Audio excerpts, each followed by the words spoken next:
It's the Game of the Week, brought to you by the Montana Chevy Dealers and sponsored by Montana Tobacco Quit Line at 1-800-QUIT-NOW. Northwestern Energy, First Interstate Bank, Pepsi, and Wayland Tire.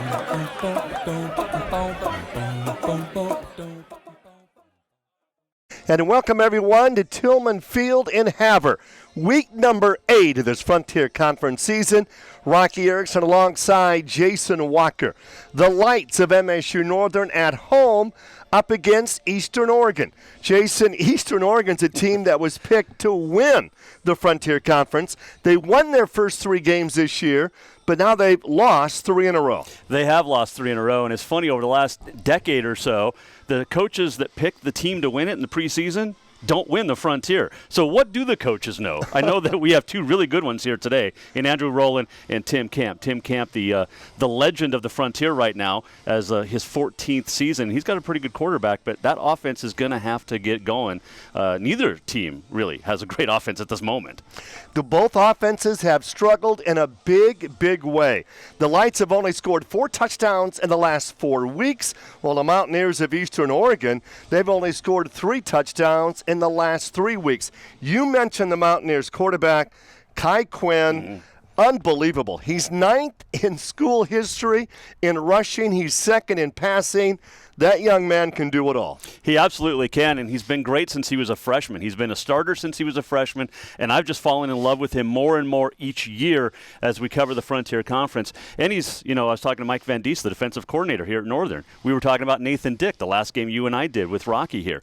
Well, Kai Quinn is 20 pounds heavier than Nathan Dick, and MSU Northern's defense had a little problem with Nathan Dick. They could have a problem with Kai Quinn today, too. Rocky Mountain College leads the Frontier at 5-1, but a few weeks ago, Northern led with 5 minutes to go. Northern can play with anybody. They absolutely can, and they only gave up 16 points defensively last week in their loss to Simon Fraser, but they gave up a block punt for a touchdown, an interception return for a touchdown, but they have to get going offensively. We'll see what Andrew Rowland dials up today. These 2 teams are hungry for a victory as the Lights of MSU Northern host the Mountaineers of Eastern Oregon. It's time to find your next Chevy truck and forge ahead. Take on new challenges and take it to the next level. It's the perfect time to do more in your next Chevy. Find new possibilities, find new roads. Eligible customers get great offers from GM Financial Plus. No monthly payments for 120 days on all 2021 Silverado 1500 Crew Cab pickups and get $1,500 cash allowance. See your Montana Chevy dealers. I've been dipping snuff for well over 30 years. I could wake up in the morning and have a weird lump in my gums. Guess it's like playing Russian roulette, really. I would love grandchildren. And if by quitting it extends my life some, I would gladly lay it down. Visit quitnowmontana.com and quit your way.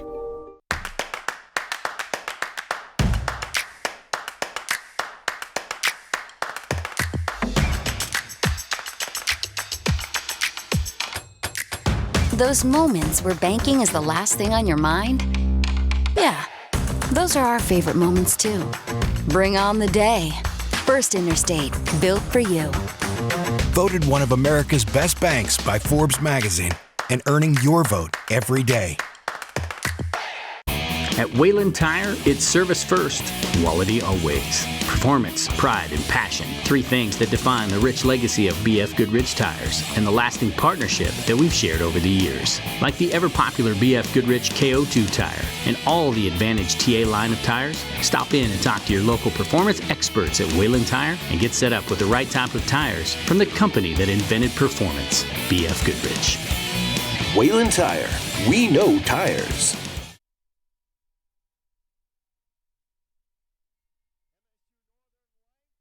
It's the Mountaineers of Eastern Oregon. The Lights still looking for their first win on the season. They're 0-7. And for the Mountaineers, they're 3-3. on the year, and it's the rodeo team, Jason Walker, leading the football team out on the field. Let's see, I'm wondering where I've seen this before. Oh, that's right. Montana State, which started that tradition, I don't know, about half a decade or so ago, maybe a little bit more, but it's pretty awesome. MSU Northern, of course, doing it. Montana Western did it a couple of weeks ago. We're just seeing it everywhere, but it is Montana, right? I mean, you kind of expect things like this. There's some great ones. You look at Ralphie in Colorado. You look at the Sooner Schooner at Oklahoma. Well, we have horses here in Montana. I'd have to draw the line if they asked the announcers to go on the field on horseback. Oh, I would do it in a heartbeat. I used to ride bulls, though, so I can do that. Well, you're Jason Walker. Both these teams the last few weeks have struggled offensively as we get set for the anthem. Eastern Oregon averaging just 16 points a game on the year. The Lights of MSU Northern averaging just 13 points a game. And, it's one thing, Jason, defense wins football games, offense sells tickets, but you got to score if you're going to want to win. Yeah, you definitely do, and we await the anthem. But there was a lot of hype with Eastern Oregon, and it so far hasn't lived up to that hype this year.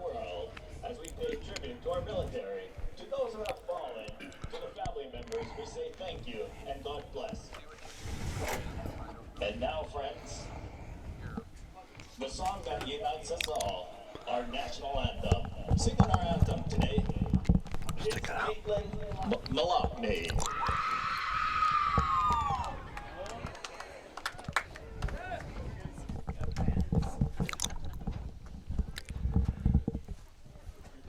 Okay. Oh, say, can you see by the dawn's early light what so proudly we hailed at the twilight's last gleaming, whose broad stripes and bright stars through the perilous fight o'er the ramparts we watched were so gallantly streaming, and the rockets red glare, the bombs bursting in, gave proof through the night that a flag was still there. Oh, say does that star-spangled banner yet wave o'er the land of the free and the home of the brave. Not the first time the Mountaineers of Eastern Oregon have played on Tillman Field. These two teams met in that shortened spring season. Eastern Oregon won 21-6.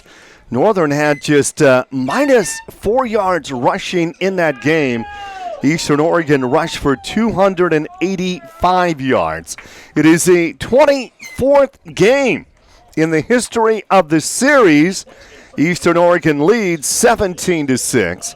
Here in Havre, it's closer as Eastern Oregon out on top 7-5. Rocky leads the Frontier Conference standings at 5-1. Eastern Oregon was a preseason pick to win it all. They won their first three. They have lost their last three, but as we talked about, Jason, anybody can beat anybody this season. Yeah, they absolutely can. We almost saw MSU Northern beat Rocky 3 weeks ago here on this field, and Rocky ranked, 16th in the country right now.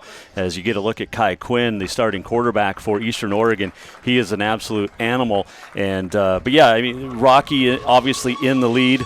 They take on Carroll today. But this is you got College of Idaho in there. You've got Montana Western, which will be here next weekend.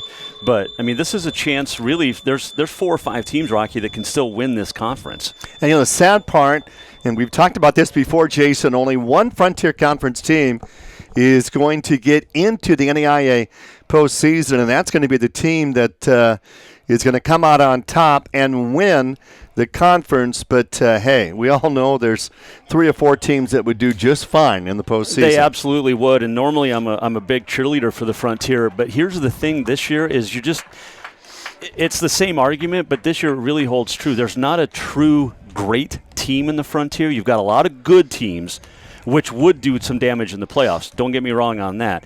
But this year more than any, I just don't see that great Frontier Conference team that we become, accustomed to. Carroll for years, Southern Oregon, even Rocky a couple of years ago when Coach Petrino was still there, and then you go to the playoffs and just get hammered. But Andrew Rowland, his 4th season, 2-31. He's beaten Mayville State. He beat Arizona Christian his first game at Arizona Christian. And then Tim Camp, the old guy really in the Frontier, 14th season here with the Mountaineers. And he's done a great job there in LeGrand for sure. 14 seasons, that makes him the granddad. He is. Of the Frontier Conference in coaching. He definitely is. And he's done such a nice job and has the respect really of everybody in the Frontier. You usually have that coach that some of the coaches, are like, but everybody loves Tim Camp. There's no question about that. Isaiah Thomas is back to receive the kick with Parker Robinson. Rocky Erickson alongside Jason Walker. It's week number 8 of this Frontier Conference season as the Lights at home up against the Mountaineers of Eastern Oregon. Will we witness history this afternoon? Can the Lights snap their 47-game Frontier Conference losing streak? And this game is officially underway. And Isaiah Thomas from the 7-yard line on the return, and great defensive pressure. He's not going to make it out to the 20-yard line. No, that defense got down in a hurry, the kick return defense, which is always overlooked, I think, by a lot of people in the stands, maybe even by announcers at some point. But that MSU Northern kick defense was down there in a hurry. And our first look at Kai Quinn. Someday they'll have a statue of Kai Quinn outside of the Eastern Oregon campus. Willie Camp, the tight end, and that offensive line led by Willard at center. Kai Quinn, number 2 all-time in passing, and he's 9th in rushing. And they're going to go on the ground on the very first play, and Victor Roaz with the carry, and Victor goes for about 4 yards. He's only rushed for 85 yards on the season. The leading rusher on this team is the quarterback, Kai Quinn, with 259 yards on the year. We've seen that a lot in the Frontier, especially over the last few years, where the quarterback's that dual threat that everybody likes. And Quinn is definitely one of those. That last tackle, Hunter Riley, coming up to make the stop. 2nd down and 6. And they go to Victor again out to the 25-yard line. 3rd down is coming up for the Mountaineers. And they have been successful 41% of the time on 3rd down. Take a look at that Pepsi replay, and a couple of yards there, but I got to tell you, this Northern defense seems to get fired up more when you and I come to town. They had Rocky beat, the number 1 team in the Frontier right now. With 5 minutes to go in the game, they led, and I thought it was going to be historic for you and I to witness that game, and they came up short. Will Quinn run or throw on 3rd and short? He's going to dump it out short to his running back, and that's going to be a first down to Victor. Gets across the 40-yard line and move the chains. First down and 10 for the Mountaineers. Nice play call there by Tim Camp and his offensive unit, but Damari Kual-Davis coming up to make the stop. But Rosas with the great reception. And Quinn, that was the one look, but Kual-Davis did a nice job to keep him from picking up even more yards. They're 7 yards short of midfield here. The opening drive of the game. The Mountaineers of Eastern Oregon, they won their first 3 games this season, and they've lost their last 3. Quinn wants to throw. He's got time. That's going to be picked off. And the Lights have the football. Dylan Wampler. And Wampler on the interception. That was a great read and kind of a low throw. It looked almost like it was going to go into the ground, and the Wampler stepped right in. Great hands there. I mean, you look at that replay, and he was just sitting there, popped it right up into himself, really. And MSU Northern with a good field position, and that's what they need to get a fast start. Not a great stat, but for Kai Quinn, his 7th interception the last 4 games with no touchdowns. Yeah, and that's uncharacteristic of his 5 years in LeGrand. Running play for the Lights on first down as they go on the ground. Jesse Lee. And the offense, the starting quarterback is going to be Armstrong today. He struggled against Simon Frazier, but they're going to go with him at quarterback. Isaiah Boss, the running back, is on an outstanding season this year. He definitely has, and Cayman Quertin actually in at quarterback, it appears, for Northern, and, rotating quarterbacks.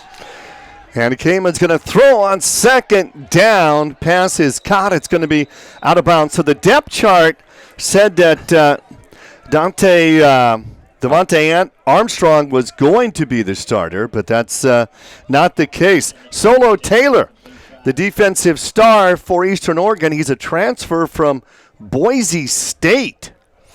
Yep, and they're pretty good. And you see Sage DeLong in there too. He's a long-time Mountaineer who's played very well in his career. Cayman's completed 45% of his passes on the year. It's going to be 3rd down and 10, just across midfield. Cayman's going to roll to the right side. He'll throw on the run. Oh. That's complete and moving the chains and taking that hit. Oh, man. Joey Gutierrez with the big hit, the sophomore out of Hermiston, Oregon. But great catch. Jake Horner, he hung on to that football, Jason. Well, that's a CMR kid right there, but that was a great hit. Great catch, great hit. And it's a first down for Northern, looking to capitalize on the early turnover here. And Jake's family sitting right below us this afternoon. First down and 10, 34-yard line for the Lights. Cayman Curtin is your quarterback, and he's going to keep it to the 30-yard line, a gain of about 5. I was talking about Armstrong, struggled big time last week against Simon Frazier, 11 of 33, 4 interceptions, just 119 yards. But both quarterbacks, they've combined for 12 interceptions and just 4 touchdowns all season. Yeah, which is strange when you consider, Rocky, that Andrew Rowland, a great quarterback mind, and has yet to really be able to find himself a true quarterback to stick with here in his 4 seasons. And they're going to go on the ground again with the quarterback, and Curtin gets to the 25-yard line. He's about a yard short. Both these teams have struggled so much offensively. If they come up short here, I look for them to go for it on 4th down. Yeah, and we saw Northern a couple of weeks ago, pretty good kicker, but this would be you got to go for it. You've got to get any points you can, especially touchdowns against a really good Eastern Oregon team that has struggled. That's the 3rd straight run for Kirton, and that one goes nowhere. Great defensive pursuit for the Mountaineers of Eastern Oregon. Now it is 4th down, but on 4th down conversions this season, the Mountaineers have had some success. They're 5 of 9. And whether the Mountaineers Northern, they're going to kick or they're going to go for it. They're going to go, it looks like, yeah. They lost a yard in that last running play, so it's going to be 4th down and 2 here from the 25-yard line. Big play here in quarter number 1. Cannon Smith is back. We've yet to see Isaiah Boss in the lineup. On 4th and 2, Hurton's going to throw his pass behind the receiver, and that's going to be incomplete. I think that was it was a first down. It was definitely in the hands. Marvin Williams Jr. had it. It was a little behind Williams, but you got to catch that. It's right there. Yeah, he had his hands on it. Yep. So tough break there for Northern, and we got a timeout. Mountaineers getting the ball back.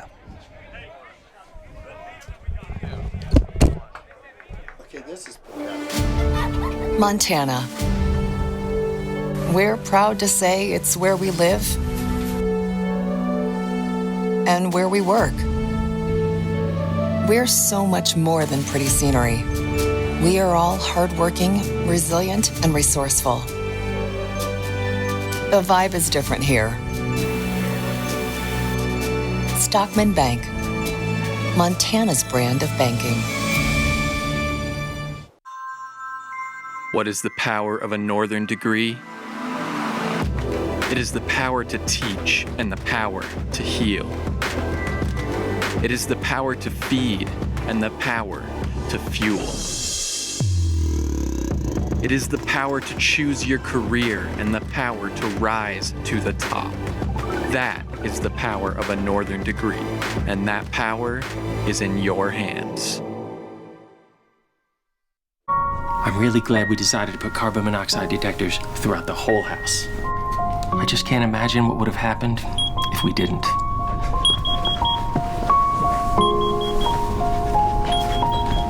Come on, honey. We gotta go.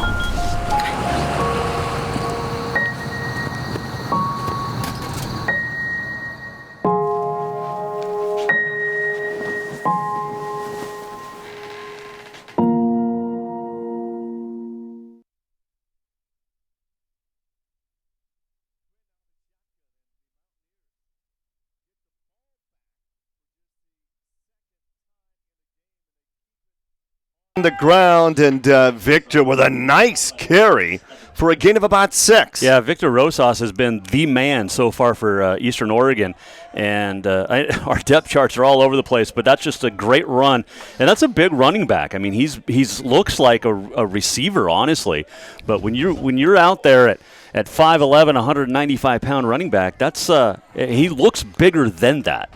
Eastern Oregon averaging just 106 yards a game on the ground. It's going to be 2nd down and 4 as they work from the 32-yard line. And there was some misunderstanding. Isaiah Thomas had his back to Kai Quinn on that passing attempt, and that's going to be incomplete. Yeah, Joshua Rose with the coverage out there. And it was a whole lot of who's playing defense and who's playing offense right now. It looked like a couple of guys on the basketball court just fronting each other. It's going to be 3rd down and 5 for the Mountaineers. And Kai Quinn, 1 of 3 with an interception early in this game. 3rd down for Eastern Oregon. Quinn looking left all the way. Quinn out of the pocket, dumps it out, short, wide open. Across the 40 is Reed, and Reed gets near the 40. Jason Walker, how could Cade Reed be that wide open? I tell you what, he did a great job coming back. He saw his quarterback was in trouble. Great coverage from Northern downfield. You can see Quinn looking. And finally, Reed was able to sneak underneath, and everybody was on the far side of the field. Reed's by himself. And then Hunter Riley comes over to make another great stop. He's had a couple of those today, but a big first down there for the Mountaineers.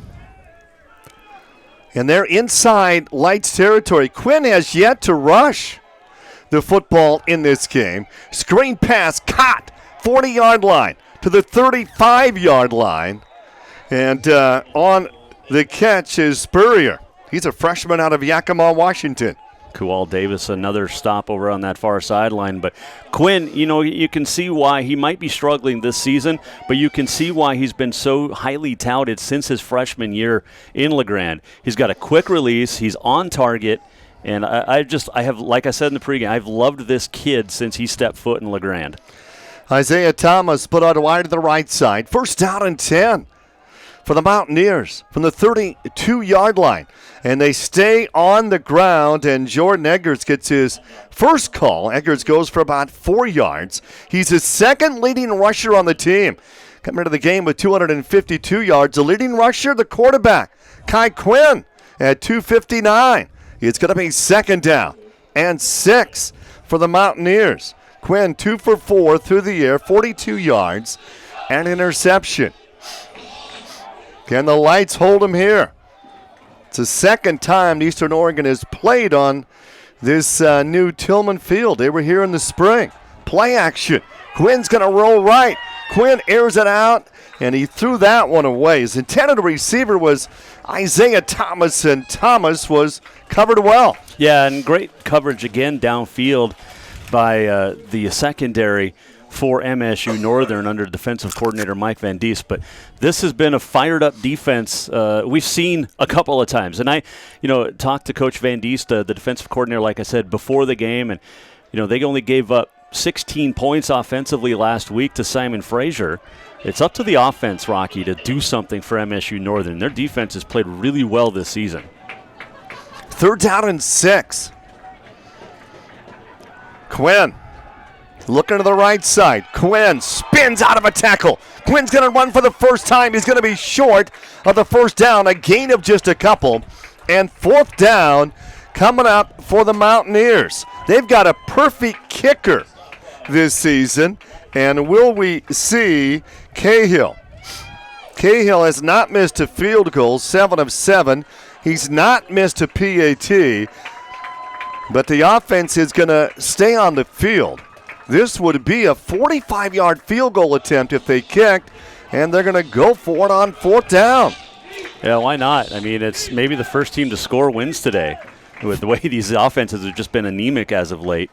5 of 9 on the season on 4th down. Pass, is it caught? It is. And making the catch is Victor, and move the chains. And how big was that, Jason? That was huge. And to give credit, Jonah Blackham just got wide open in there, and great throw by Quinn, and a great catch too, and enough for the first down. It's going to be 1st down and 10. Knocking on the door. Eastern Oregon, a team that has only scored 4 touchdowns total in their last 4 games. No score. Quinn. Oh, that was almost intercepted for the second time in this game. Joshua Rose jumped the coverage. He knew it. They were setting up that bubble screen, and check it out. He jumps it and almost got the pick, and he would have been gone if he catches that. Well, earlier in the first quarter, Wampler had an interception.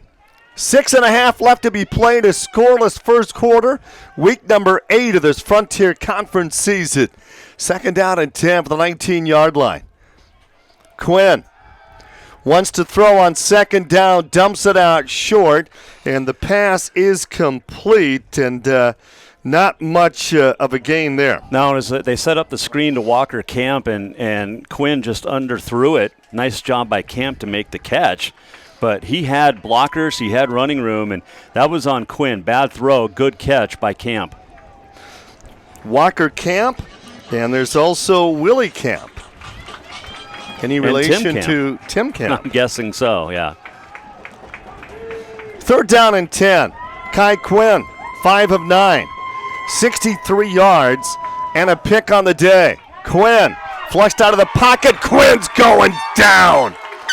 Great defensive pursuit on the part of the Lights. Yeah, they've had a very, very good pressure up front all day, all afternoon so far, and a nice job there by Coulter Simoniak from Eureka.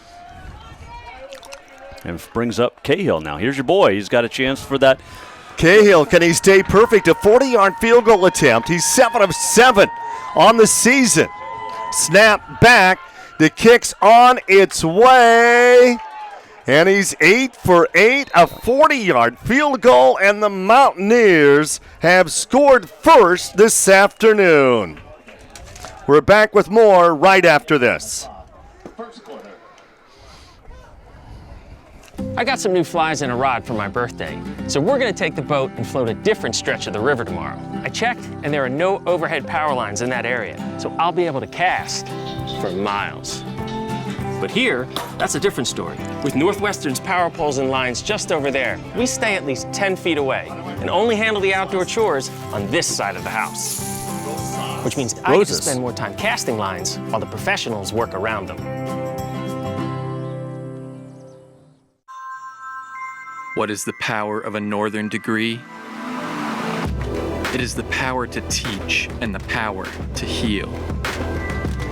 It is the power to feed and the power to fuel. It is the power to choose your career and the power to rise to the top.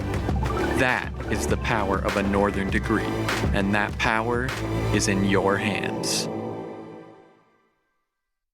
I think the biggest motivator is probably protecting loved ones. Universally, what I'm hearing from people after the experience of being vaccinated is this feeling of relief, this feeling of joy and hope. The vaccine is absolutely safe and effective. The safety rate has been extraordinarily good given the millions and millions of people who have been vaccinated to date. There's no question it saves lives.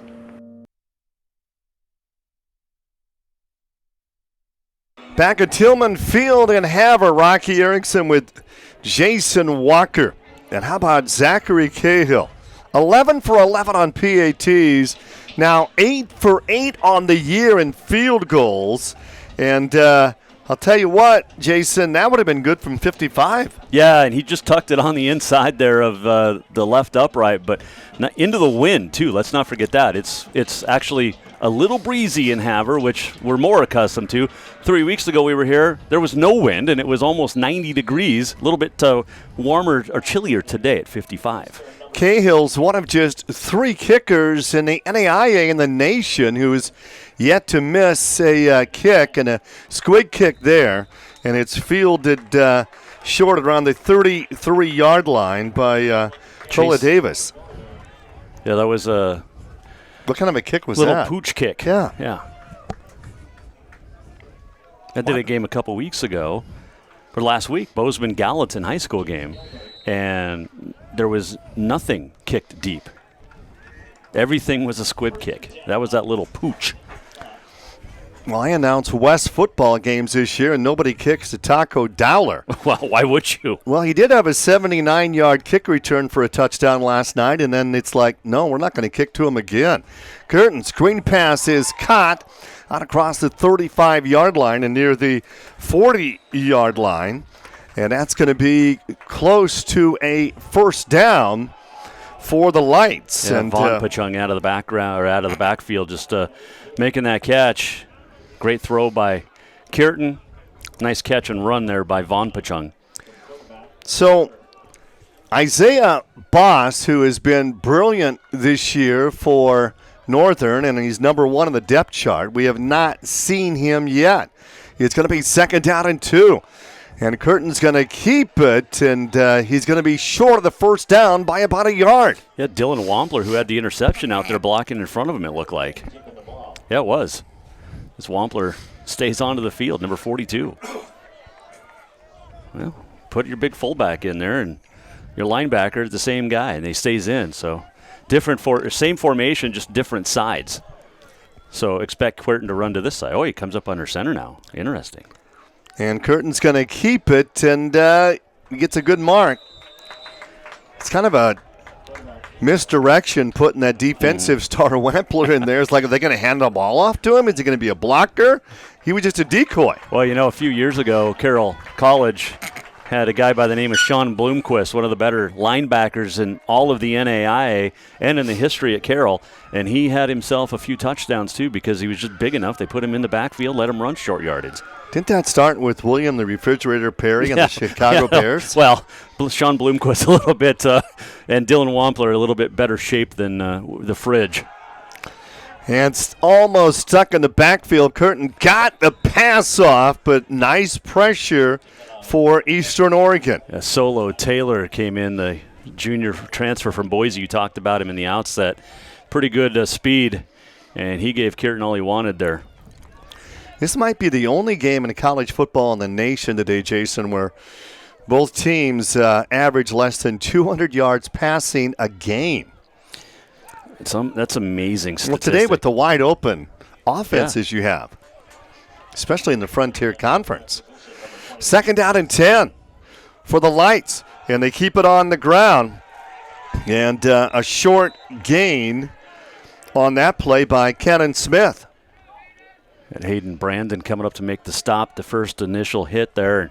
You know, you bring up that statistic, and it was just a few years ago that Kai Quinn was a couple thousand-yard passer for the Mountaineers. And I don't know the last time Northern had a passer like that. It's going to be 3rd down and 9, 3-0. The Mountaineers are out on top with 3 minutes left to be played from Tillman Field, and we have a timeout as Eastern Oregon will take a timeout. 3rd down and long coming up for the Lights of MSU Northern. And we'll be back with more right after this.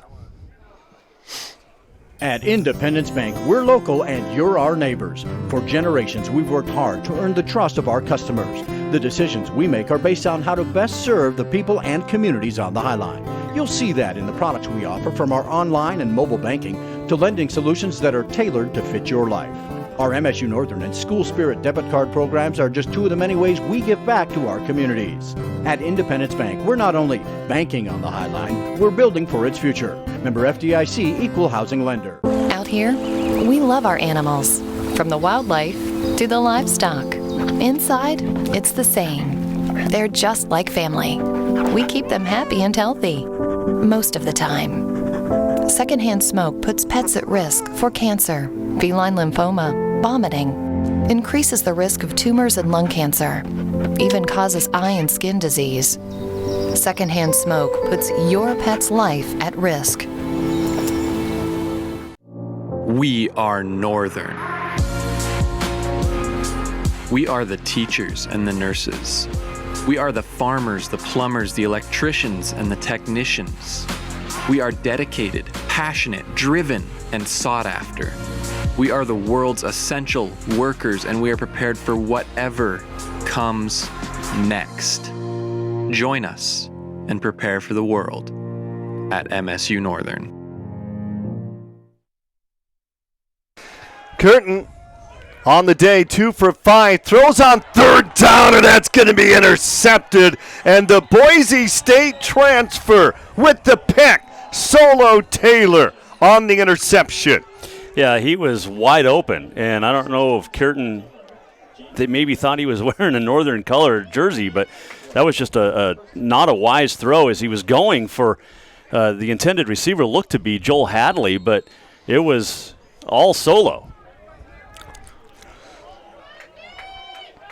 Can you imagine going from Boise State to Eastern Oregon, and he has been the man defensively on this football program. He has been simply outstanding. He leads the team in tackles this year with more than 50 and picks up a big interception. They keep it on the ground. Isaiah Thomas on the end around, and Isaiah Thomas for just a couple of yards on that play. Yeah, it was just a straight run, just that little end-around jet sweep, whatever you want to call it, and good coverage on the tackle there by Joe Fair. Tell you what, he's had himself a nice little career, both high school and collegiately, out of Eureka. Wilkerson split out wide to the right side with Blackham, and Willie Camp will come into motion on 2nd down and 8. Northern showing blitz. Here they come. Victor Rosa with the carry for about 3 yards. 3rd down coming up. And, well, Jason, why is it so difficult for these two teams to find the end zone? It's just been difficult.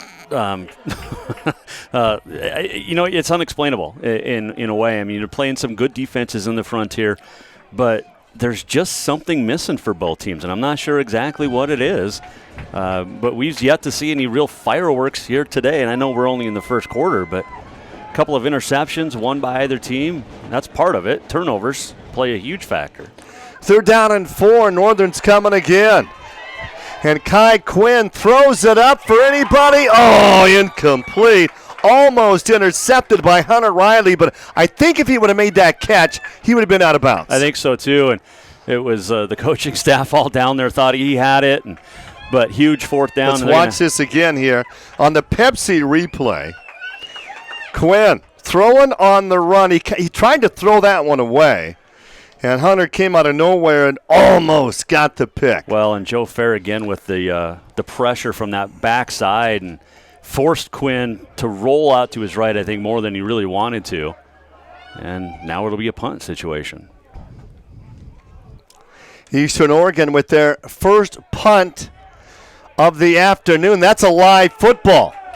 Eastern Oregon, I believe they have the football. They have it. Did it bounce off a Northern bounced player? off a Lights player, I believe.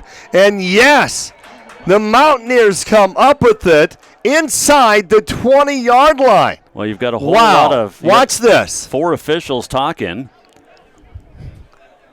It looks like it did go off the heels maybe of Joel Hadley. We can run that back, but... NEIA, there's no video replay, but it did appear to deflect off a Lights player. And Eastern Oregon, this drive is going to start on the 18-yard line. Well, that's what you need. Turnover, that's essentially like one. Hadley, of course, running back to set up in the block situation for the punt. And he's in the wrong place at the wrong time. Kai Quinn is back. Victor Rosa gets the call, and nice defensive pursuit. No gain at all in the play. One of the things I'm surprised with this afternoon, Kai Quinn has he's rushed the ball just one time. Yeah, and, we've seen that a lot less lately of the last few years of him running. He still has that unbelievable arm, and he's still so athletic that if he, you set it up, and maybe he'll bust one loose. It's going to be 2nd down and 11. Late in the first quarter. Under 40 seconds left to be played. The Mountaineers out on top of the Lights, 3-0. Kai Quinn, pressure, dumps it short. Thomas makes the catch. Isaiah Thomas down to the 15-yard line. Well, it's going to be a first down. Quinn's he got the sell, roughing the quarterback. It appears. As soon as he got hit the deck, the referee threw the flag. Yeah, roughing the passer is going to be the call. And I think it's on Fair, but yeah, as soon as the ball was released, Quinn hit the ground and the flag came out immediately. But it'll be 1st and goal now. Let's watch as Quinn got rid of it. And it's a tough call. It's such a. I mean, that's a bad flag. It's not the ref's fault. He's doing what they've been preaching, but Fair barely got hands on Quinn. It's going to be 1st and goal inside the 10-yard line for the Mountaineers. Kai Quinn wants to throw. Quinn's in trouble. Flag down. And Quinn's going to throw that one away. As the quarter comes to an end, is that a hold? Almost looks like, it looks like it's going to go against Eastern Oregon, so that should be the end of the quarter, a hold. Well, big break for the Lights at the end of one from Tillman Field on the campus of MSU Northern. The Mountaineers of Eastern Oregon out on top, 3-0.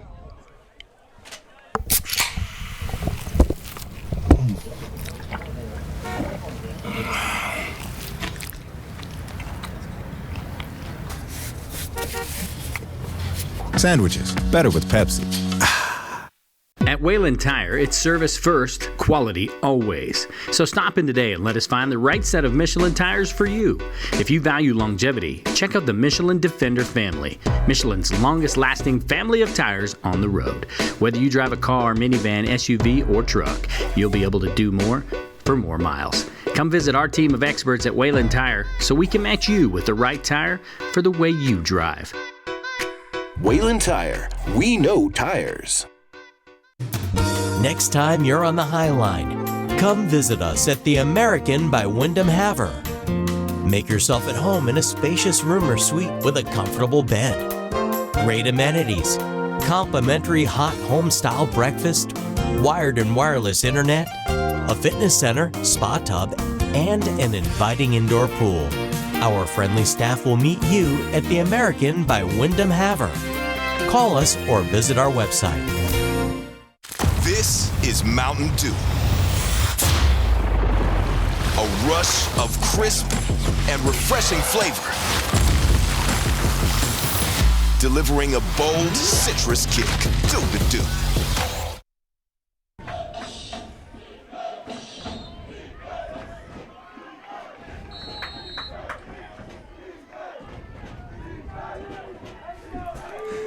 Well, here we go. It's going to be first down and goal from the 19. That penalty against the Mountaineers. Kai Quinn on a rare rushing play this afternoon, and he literally goes nowhere. Justin Pfeiffer out of Cutbank, Montana, not that far away up on the High Line. You know, I went to high school up on the High Line. You did? Wolf Point. Yes. Wolf Point, the original home of Carroll Hall of Famer, NFL tight end Casey Fitzsimmons. That's right. And they have a big shrine to Casey Fitzsimmons, I'm told, in Wolf Point in a bar. Really? Yes. Second down and goal. What else is there in Wolf Point? Kai Quinn, Isaiah Thomas in motion, and Kai looked over at the sidelines to Coach Camp, frustrated, has to burn a timeout. Eastern Oregon in that first quarter, they had 81 yards and 33 for MSU Northern. And at Independence Bank, we're local and you're our yards. neighbors. For generations, we've worked hard to earn the trust of our customers. The decisions we make are based on how to best serve the people and communities on the High Line. You'll see that in the products we offer, from our online and mobile banking to lending solutions that are tailored to fit your life. Our MSU Northern and School Spirit debit card programs are just two of the many ways we give back to our communities. At Independence Bank, we're not only banking on the High Line, we're building for its future. Member FDIC, Equal Housing Lender. I got home from work early, walked in the front door, and immediately felt like I got smacked in the face with a rotten egg. I've smelled a natural gas leak before, so I went right back outside and called Northwestern Energy. They came over immediately. Turns out one of the burners on the stove wasn't turned off all the way, and fumes were filling the room. It's a good thing they add that rotten egg smell to natural gas. Otherwise, I wouldn't have known. It's a full-time job keeping these two safe, but with Northwestern Energy's help, it's a little easier. What does our world need? Our world needs skilled technicians to give us power, farmers to bring in the harvest, nurses to provide care, teachers to give us hope, and you to give us a future. Prepare to give the world what it needs at MSU Northern. It out short to Rosas and Rosa, and he's slow to get up over there. He landed awkwardly, and that play went nowhere. We've seen it before, but yeah, Rosas landed awkwardly. We'll look at the replay. Just a quick little hit pass, and then his ankle curled underneath him. And the players realize it, and the Eastern Oregon team is on a knee surrounding their running back, Victor Rosa, who is just injured on that play. Eastern Oregon coming off a bye weekend as MSU Northern flew to Canada last weekend and went up against Simon Fraser and lost that game by a score of 33-0, and Victor's being helped up, and he is going to be, boy, that's a whole lot better than what I thought it was going to be. Yeah, he's got some pressure put on it, which is a good sign. Hopefully they can get that taped up, and he gets back in there quick. In that first quarter, MSU Northern just 33 yards of offense. Eastern Oregon with 81. The Lights had just 12 yards on the ground. A year ago, the last time these two teams played here, well, in the spring, the Lights were held to a minus 4 yards rushing. Third down and goal from the 20-yard line. Oh, we might see my kicker again. Yeah, you might. There's a really good chance of that. Northern's defense is really really come to play today. And they've been getting better week by week. Now it's just a matter of putting it all together and getting some offense. But right now that defense has to stop Kai Quinn again, and great pressure. Look at that. Quinn, 6 of 11. Quinn to the end zone. No. Now, if they do bring on Zachary Cahill, that was a lot of Quinn. I mean, Quinn did not get sacked. And the intended receiver, you can say, was Eggers, but he did not have much of a chance. So a 40-yard field goal attempt was made in the first quarter by Zachary Cahill. He's 8 for 8 on the season, and this is going to be a 37-yard field goal attempt for Cahill. Backup quarterback Andrew James to hold. Snap back. The hold is down. The kick is up, and he missed one. Zachary Cahill has missed a kick. Missed it to the right from that right hash mark, and wasn't a great hold if you looked at it. They always say laces out. Well, the laces were facing us, the press box. Yeah, that wind, he was trying to play it back from right to left, and it just never, it's like a putt that doesn't turn, Rocky. You had the read, it didn't turn on you. It's a lot like my golf game. That's what I'm referencing. I know. It's going to be first down and 10, 20-yard line. And quarterback Curtin's going to keep Dyes forward for a gain of about 3 yards on the play. Well, how about that stat I mentioned in our pregame? Northern, 2 touchdowns last 3 games. Eastern Oregon, 4 touchdowns last 4 games. And, we played a quarter without a touchdown. Yeah, not surprised. These two offenses, very anemic. Chase Van Wyck with that stop, man. He's been so good in his time. Or Van Wyck, I'm sorry, but he's been good at Eastern Oregon.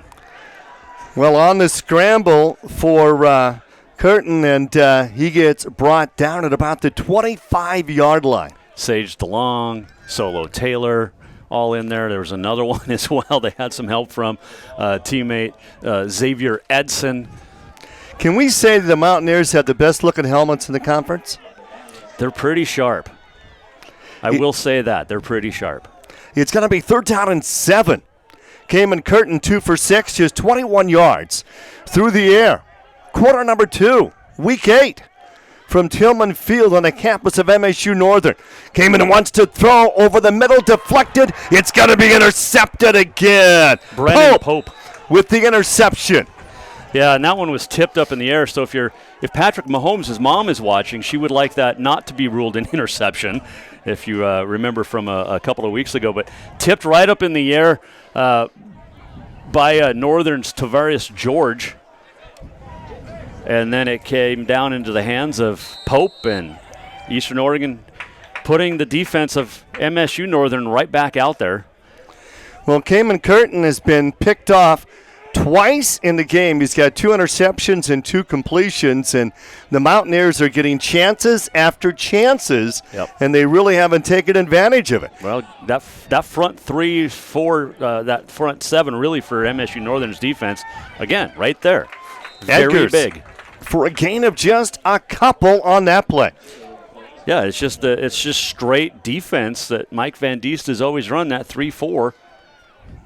And I mean, they didn't have to pressure Rocky a few weeks ago in that almost win.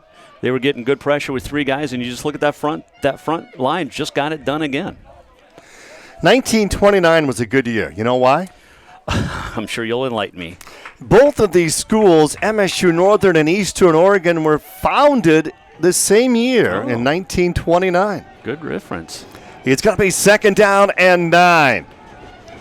Back to throw. Quinn's going to dump it off short. Thomas bobbles it and makes the catch. The 20, the 15. Thomas gets knocked out. Little shuffle pass. Isaiah Thomas decided to juggle the football, finally bring it home, and they picked up a nice gain. Yeah, I was a little bit behind him, but he hauled it in, and Quinn trying to avoid that, and nice job by Thomas. And that was really close by Travion Rainey to be in a late hit had he thrown Thomas to the ground. He spun him around out of bounds, but it's another 1st and 10. The Mountaineers.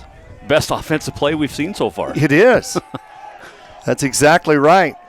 The Mountaineers have had 25 plays, and the Lights just 15. And there's Eggers with the call, but a flag is down. I think there was movement on the part of the Mountaineers.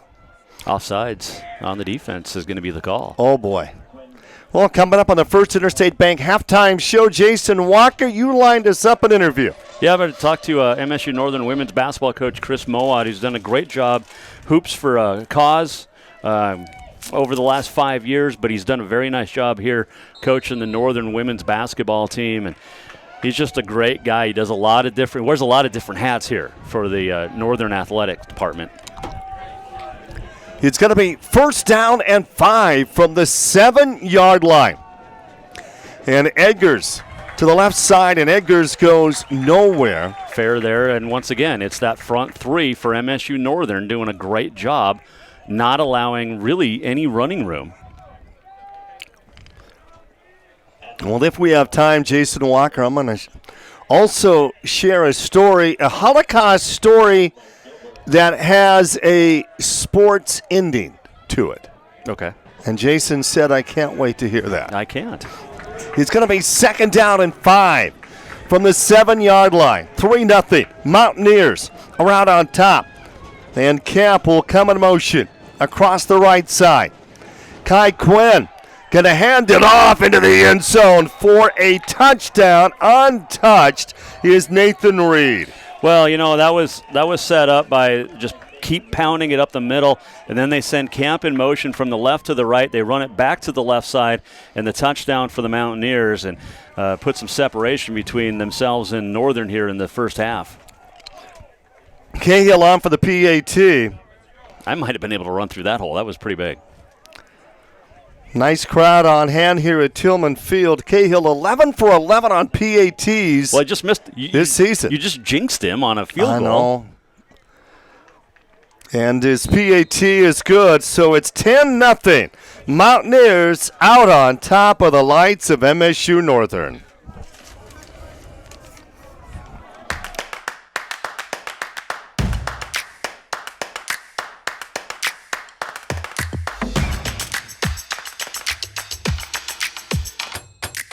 Those moments where banking is the last thing on your mind? Yeah, those are our favorite moments too. Bring on the day. First Interstate, built for you. Get an edge in buying your home by getting pre-qualified for your mortgage today. I got home from work early, walked in the front door, and immediately felt like I got smacked in the face with a rotten egg. I've smelled a natural gas leak before, so I went right back outside and called Northwestern Energy. They came over immediately. Turns out one of the burners on the stove wasn't turned off all the way, and fumes were filling the room. It's a good thing they add that rotten egg smell to natural gas. Otherwise, I wouldn't have known. It's a full-time job keeping these two safe, but with Northwestern Energy's help, it's a little easier. I've been dipping snuff for well over 30 years. I could wake up in the morning and have a weird lump in my gums. Guess it's like playing Russian roulette, really. I would love grandchildren. And if by quitting it extends my life some, I would gladly lay it down. Visit quitnowmontana.com and quit your way. In our shortened spring season, the Mountaineers went 3-1. Carroll College 3-1 as they shared the Frontier Conference title. Carroll went on to the playoffs, and it was Eastern Oregon. They were picked to win the conference by the coaches, and they won their first 3 games. They've lost their last 3. They're coming off a bye weekend, and they lead over the Lights here 10-0. And the Lights have turned the ball over 3 times in this game already. Yeah, and a couple of interceptions. I was going to say we had as many interceptions as points before Eastern Oregon got that touchdown. But MSU Northern, really their defense keeping them in this game right now because Eastern Oregon, aside from that last touchdown, hasn't been able to do much. And, again, they had a short field to work with as well. And that kick is going to go in and out of the end zone. And who's going to be the quarterback for the Lights? Will we see Devontae Armstrong, who was listed on our depth chart as the starting quarterback? And he struggled at Simon Frazier. And nope, it's going to be Kamen Curtin, 2 for 7, 2 interceptions, 21 yards. And he has rushed 7 times for 14 yards in the game.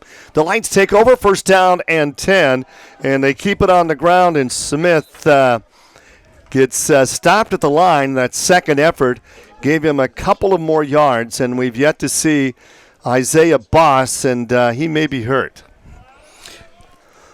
Yeah, he is. Just got confirmation. So he's a little banged up. He won't play today. It's going to be second down and 8. From the 26-yard line, 3 wide receivers to the right side. Play action. Kamen's going to roll right. He's got a receiver wide open and making the catch is Jake Horner and move the chains, and that is the biggest gain of the afternoon for the Lights. The CMR star, his 22nd catch on the season for Horner. Yeah, he just got open, and nice find by Quirton there. Or Kirton, I beg your pardon. CMR and Great Falls High clashed last night, the inter-city game at Memorial Stadium. Great Falls High, boy, they lost their first 4. Now they've won 5 straight as they head to the postseason. Yeah, Mark Sampson's done a nice job there in his, I think, 6th season there. Great Falls High. And CMR resurgent, too, which is nice to see. And how about the job that Coach Sampson did here in his first season in 04? They were 1-10. 2 years later, they were 9-3 and in the playoffs. You want to talk about a turnaround? Yeah, exactly. And that is impressive. Yeah, they had that great year in 06 and never really could get back to it. Well, they went 6-5, 7-3, and the last time that they put together more wins than losses was 2008 under Coach Sampson. Curtin wants to throw, and Curtin is going to throw that one away. It's going to be third down. 3rd down and 6 coming up for the Lights. Eastern Oregon out on top, 10-0. Another big game last night, high school football, Helena High and Helena Capital in your hometown. Helena High came out on top as they headed to the playoffs. The last time Helena High won a state championship. 1932? The year Jason Walker was born. Oh, wow. Well, that would put me about 4 years younger than you. Well, they came close a few times with Coach Arnson. Yeah, they did. It's going to be 3rd down and 6. Kamen Curtin's going to roll left. He's going to run at midfield, and he's going to get the first down as he lowers his shoulder. Great run for the quarterback, Kamen Curtin. Yeah, he's a big load, too, at 6'1", 215. Transfer out of Eastern Kentucky. He got the job done, and this is the best sustained drive we've seen from Northern in quite some time. Down 10-0. 8:16 left to be played. This is quarter number 2. Rocky Erickson with Jason Walker here in Havre. Frontier Conference football on a Saturday. You know, the big problem with them, you mentioned Helena High and Tony Arnson when he was there, but they ran into teams from Bozeman, which were loaded, Butte, which was loaded a couple of years with Dallas Cook when he was the quarterback for the Bulldogs. But those Bozeman teams back in the day, and was it 2012 when down in the freezing cold, Helena High lost, 28-14 to Bozeman? I remember when Helena High lost to CMR in a championship as the former player went up against his former coach, Jack Johnson. Yeah. So that was interesting. The Frontier Conference, I'd like to thank our following corporate sponsors for their continued support of our conference. Cooper Tire, Tire-Rama, D.A. Davidson, Erk Hotels, McDonald's, Northwestern Energy, Pepsi, and U.S. Bank. You mentioned CMR, and how nice is it to see them back after about 6 or 7 years of not being a really good football team. And you know, one of the greatest stats the all-time winningest coach in Montana football history in wins and state championships, Jack Johnson of CMR. He coached for 40 years at CMR, only had 3 losing seasons. That's just unbelievable. And CMR, 2 of the great ones in AA history. CMR Capital next week in the first round of the playoffs. Play action on first down and 10. Curtin pass is caught, and what a catch by Rios. Great catch on the sideline and a better throw from Curtin.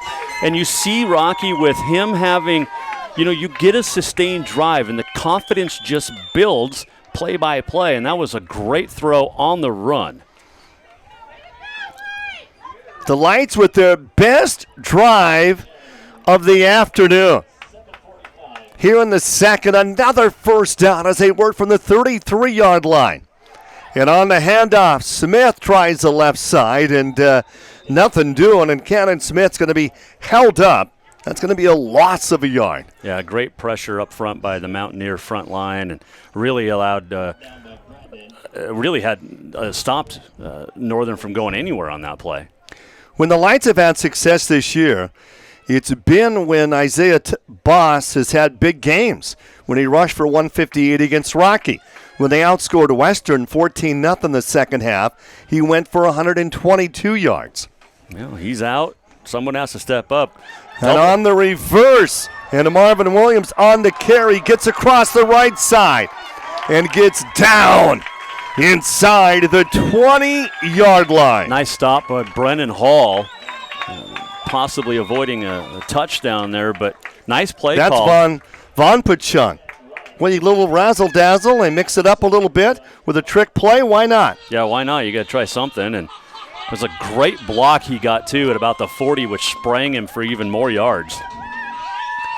The Lights, the fans are getting excited. 6.5 left to go. First half, first down and 10 from the 23-yard line. Curtin. He's going to keep it himself and finds a hole down near the 10-yard line. Great first down run. It's going to be a gain of 11. See, and again, the confidence. You can see he's got it. Last week, benched, finally gets back onto the field, and look at him just take charge on this drive, and even tried to throw a little forearm shiver there to the defender to pick up some more yards, but a very nice run, and it's 2 great play calls in a row from Northern. From the 11-yard line, the Lights threatening. Curtin, play action. He's going to keep it again. Comes off right tackle, gets lit up at the 10 after a short gain. Yeah, that one wasn't going to go many further yards than he was able to pick up. But again, nice run, confident run. 5.5 left to go in the first half. It's going to be second down and 8. Boy, the Lights really need a touchdown here. Yeah, it'd be nice. Any points at this point would be good for the Lights, but a touchdown here would be huge. Smith to the left side, and Smith gets near the 5-yard line to the 6. Third down coming up for MSU Northern. Now, he started off left tackle and then cut it back up into the middle of the field. Look at that. And maybe could have gotten some more yards had he kept outside and stayed away from Solo Taylor there. But that kid's a pretty good football player, number 16 in gray. Solo Taylor leads the team in tackles, has an interception today, the transfer out of Boise State. It's going to be third down and 3. The ball is on the 6-yard line. And give it to Smith again, and Smith is near the goal line.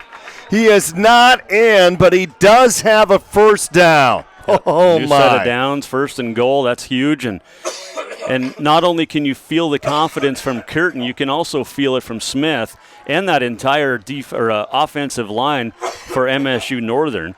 And this has been a very, very nice drive so far. Wampler's going to come in.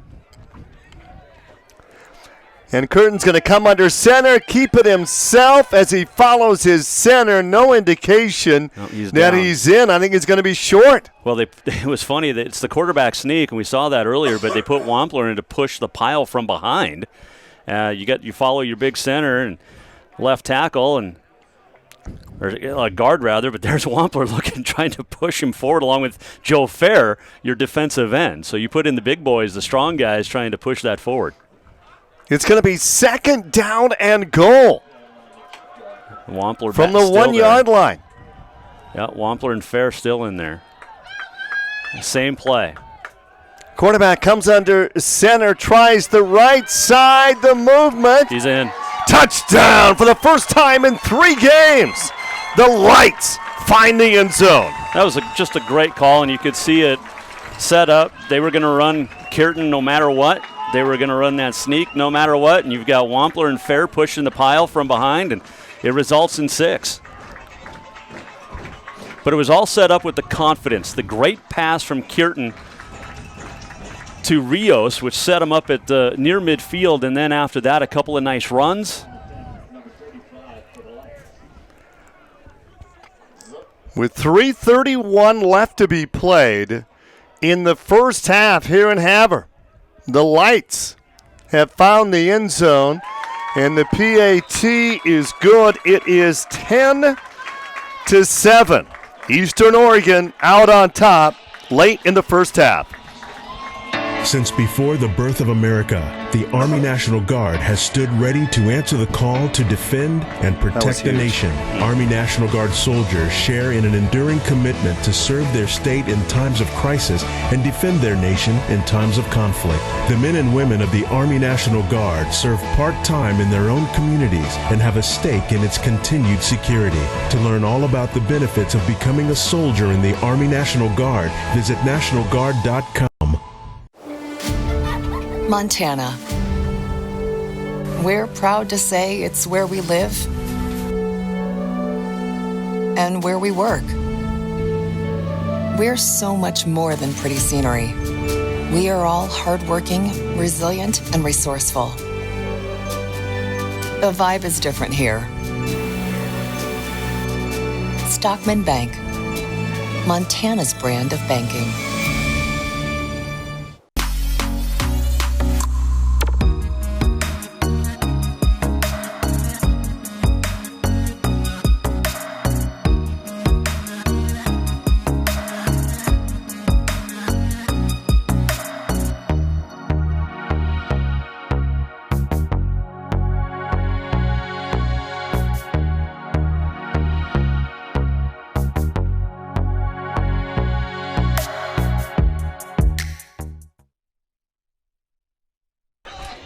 Gintz was good on the PAT, gets set to kick off against the wind. We got a football game, Jason Walker. Yeah, a great 14-play drive. Took 6 hours, felt like 6 minutes, 34 seconds. Ends in a TD, but that was a great answer after Eastern Oregon had gotten the touchdown to go up by 10. And Eastern Oregon on the return. Nice open field tackle for Rainey for MSU Northern. And you know what that's going to do? It's going to fire up Mike Van Diest's defense after the Lights scored there. Yeah, no, there's only so much a defense can do, and they've done it the last few games. And really, in fact, they've done it for most of the season. But when your offense isn't producing, it gets on the defense a little bit. But the defense is like, hey, we're going to keep getting you the ball. You just keep going to score if you can. But Northern now with 30 plays, 112 yards of total offense, and both teams now over 100 yards. And remember, Northern had just 33 yards of offense in the first quarter. 62 rushing yards. On the handoff, and going nowhere is Eggers.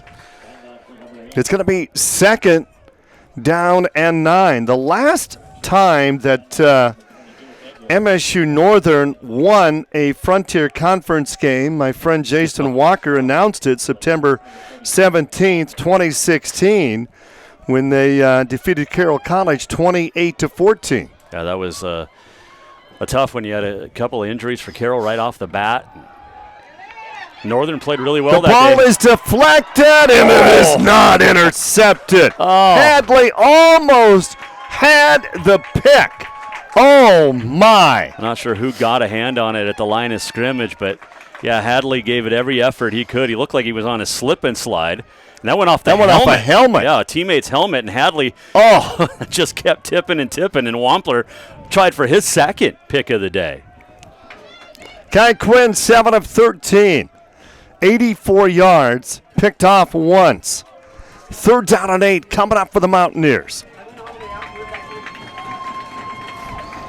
Late in the first half, and the Lights want that football back after they scored on their last possession. Oh, look at the pressure from Fair. Great pickup, though. Quinn threw behind his receiver. It's going to be intercepted by Paul. Isaiah Paul, his 6th interception on the season for Isaiah Paul. Well, you said it, that MSU's defense going to come out fired up. And look at Mike Van Diest out there on the field celebrating with Joe Fair, because Fair's really the one that forced the pressure. It was a good pickup by the offensive line, but Quinn stepped up, and then great interception downfield. But that was set up by the 3-man front again from MSU Northern.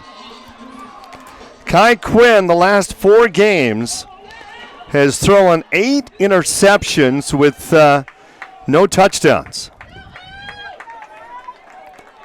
And Northern gets the ball back right at midfield. And they're down 3. And they're going to keep it on the ground.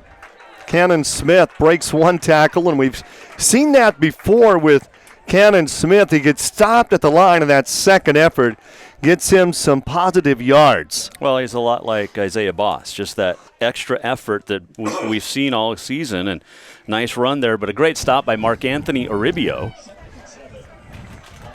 2nd down and 7 for the Lights as they get across midfield. Hurton, screen pass caught at midfield and out across the 45, but penalty flags are down. Von Pachung makes the catch and the nice run. That nice play for the Lights is coming back. Yeah, and that's unfortunate. You can call holding or, on any play, but when you have a nice run, you really don't want to see it. Great catch and run there by Von Pachung, but all for naught. First Interstate Bank halftime show. We're going to talk college basketball. Well, it's funny because you see on Twitter, the big guys in the NCAA, or basketball starts this date, and it's like, no, the NAI and the Frontier in particular, but especially the NAI, October. They start a good 2 or 3 weeks before the NCAA plays a game. You've already had the Carroll men play. You've had the Western men play. Carroll women play tomorrow. They're going to win the national championship this year, the Carroll women. Write that one down. Man, how good are they? And on the carry going down is Kamen Curtin. He's going to lose a yard. Eastern Oregon said that they recovered the fumble. The men in the stripes said no. So it's going to be 3rd down and 20 coming up for the Lights. And Kamen Curtin 4 for 10 on the afternoon. They said that one good throw to Rios that counted. But Northern getting it done a little bit more with their feet than the arms. 64 rushing yards, just under 3 yards attempt. But Eastern Oregon's under 2 yards per rush. 3rd down and long, dump it out short. Von Pachung, and on that completion, they're going to lose 3 yards. Now it's going to be 4th down coming up. Yeah, they got to punt this one away. But an interesting play call there. And, a couple tried the screen, and there was nothing doing. It looked like some blocks were missed, and Eastern Oregon flushed that one out. And Northern's going to take one of their 2 timeouts that they have left. 58 seconds left to be played here in the first half. Mountaineers out on top 10-7. I'd like to thank our Game of the Week sponsors, the Montana Chevy dealers. Also brought to you by First Interstate Bank, our halftime sponsor, Northwestern Energy. Montana Tobacco Quit Line at 1-800-QUIT-NOW. Pepsi and Wayland Tire. Rocky Erickson with Jason Walker in Havre. And our thanks to the Tillman family, Mike Tillman, for this fantastic facility here. And it's great that Mike Tillman got to see it before he passed away as well. Mm-hmm. Yep, and a lot of great donors here at MSU Northern. You know, this is one thing Chancellor Greg Cagle said, look, this has to happen. We have to have a football field on campus. We can't play at Blue Pony Stadium anymore, which is a fantastic football field. But for college football, we need our own. Heavy rush, and that is not a great kick. Sky-high kick, and Eastern Oregon, well, how many timeouts do they have left? Out. They have none. And they have the ball inside the 50-yard line. Yeah, they took the last time out just so that they could stop the clock and get the ball back after the punt with some time to work with. And they've, now it's up to Kai Quinn. Low-scoring game as expected is Eastern Oregon averaging 16 points a game on the year. The Lights average 13 points a game. And this drive is going to start on the 47-yard line. Just 49 seconds left to be played here in the first half. Well, MSU Northern gets the ball to start the second half. They'd like to have just a 3-point deficit. Quinn looking left side, dumps it out short, and they're going to say no catch as Jonah Blackman made the catch, but he was out of bounds. Which is surprising because he's right there on the sideline by himself.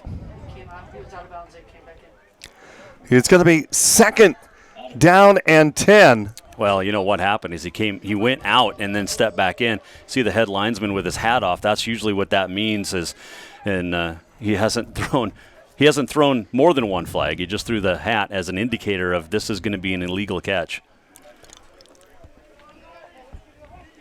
And Coach Camp has some questions about that. Coach Camp in his 14th season, 77 wins, 64 losses, and the last time the Mountaineers made the playoffs, 2016, they were 10-3. That was an unbelievable football season for the Mountaineers. And Kai Quinn, as a true freshman, led them to the playoffs. They almost got to the championship game. They lost in the semifinals. Yeah, they had a big lead with a couple of minutes left. I think they were up 17, and I think it was Reinhardt, Georgia, that came back to get that win and really snuff out a great season that Eastern Oregon put together. One of those magical rides that ended just shy.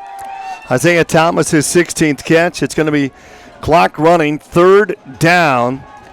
And Kai Quinn, flushed out of the pocket, will throw on the run again, incomplete.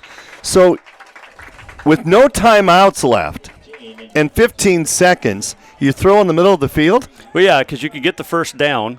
And then spike it. And then spike it. So bring on the kicker. Because the clock will stop after the first down chains get set, or until they get set. So, yeah, you've got a couple of plays to work with here with 15, almost 16 seconds. Wilkerson, number 4, their leading receiver with 24 receptions, has not had a catch in the game. Fourth down, Quinn's going to dump it out short, and the ball is dropped by the running back, Jordan Eggers. And 10 ticks to go. Northern is going to get it back on downs. Yeah, not a very impressive series. No, it was not.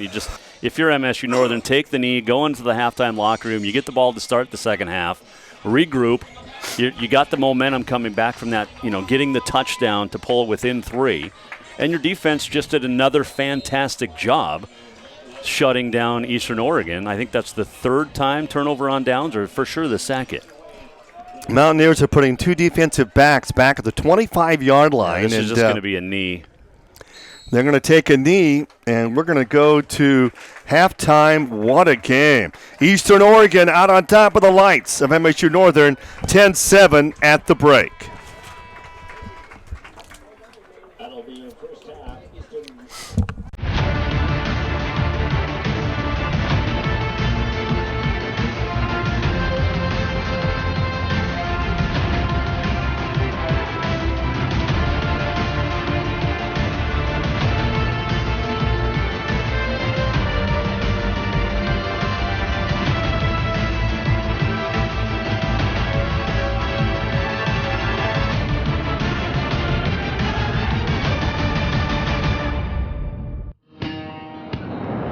It's time to find your next Chevy truck and forge ahead.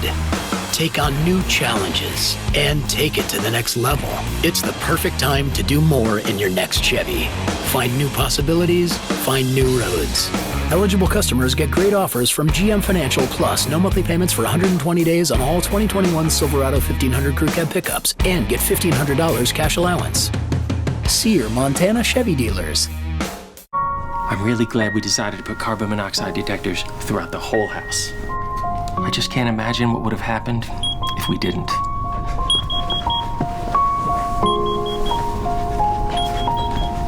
on, honey. We gotta go.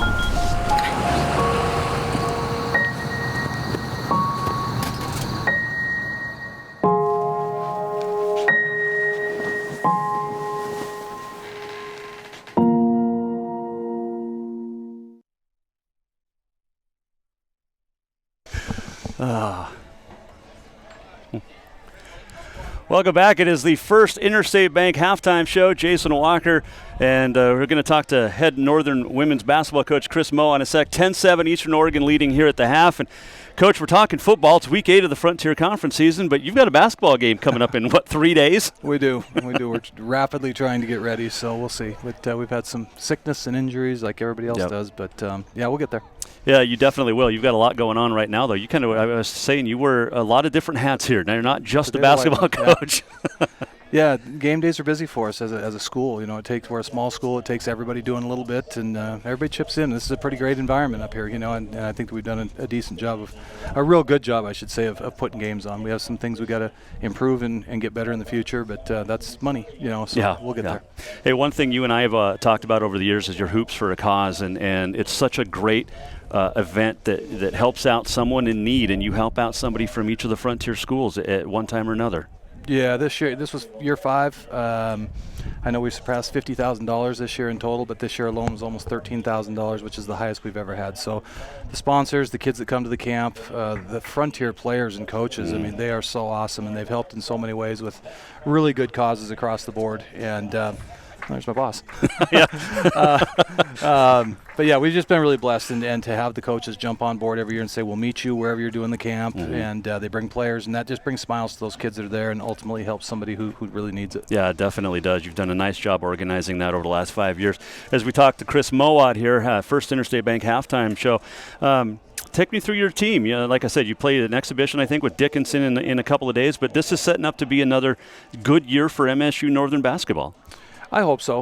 Last 2 years have been tough. Last year was tough, I think, on everybody, but it hit us extra hard. I think our combined total was like 643 days of quarantine, and you know, and again, we got hit with a little bit again already this year. So we're just hoping for a normal year. I think that's the biggest thing. You know, the year before that, we had 3 of our top players out 3 in 3 weeks, and we were 14-1 ranked 11th in the country, and then didn't finish as strong as we would have liked. But I like my team this year. They're good kids, and they're out here working today.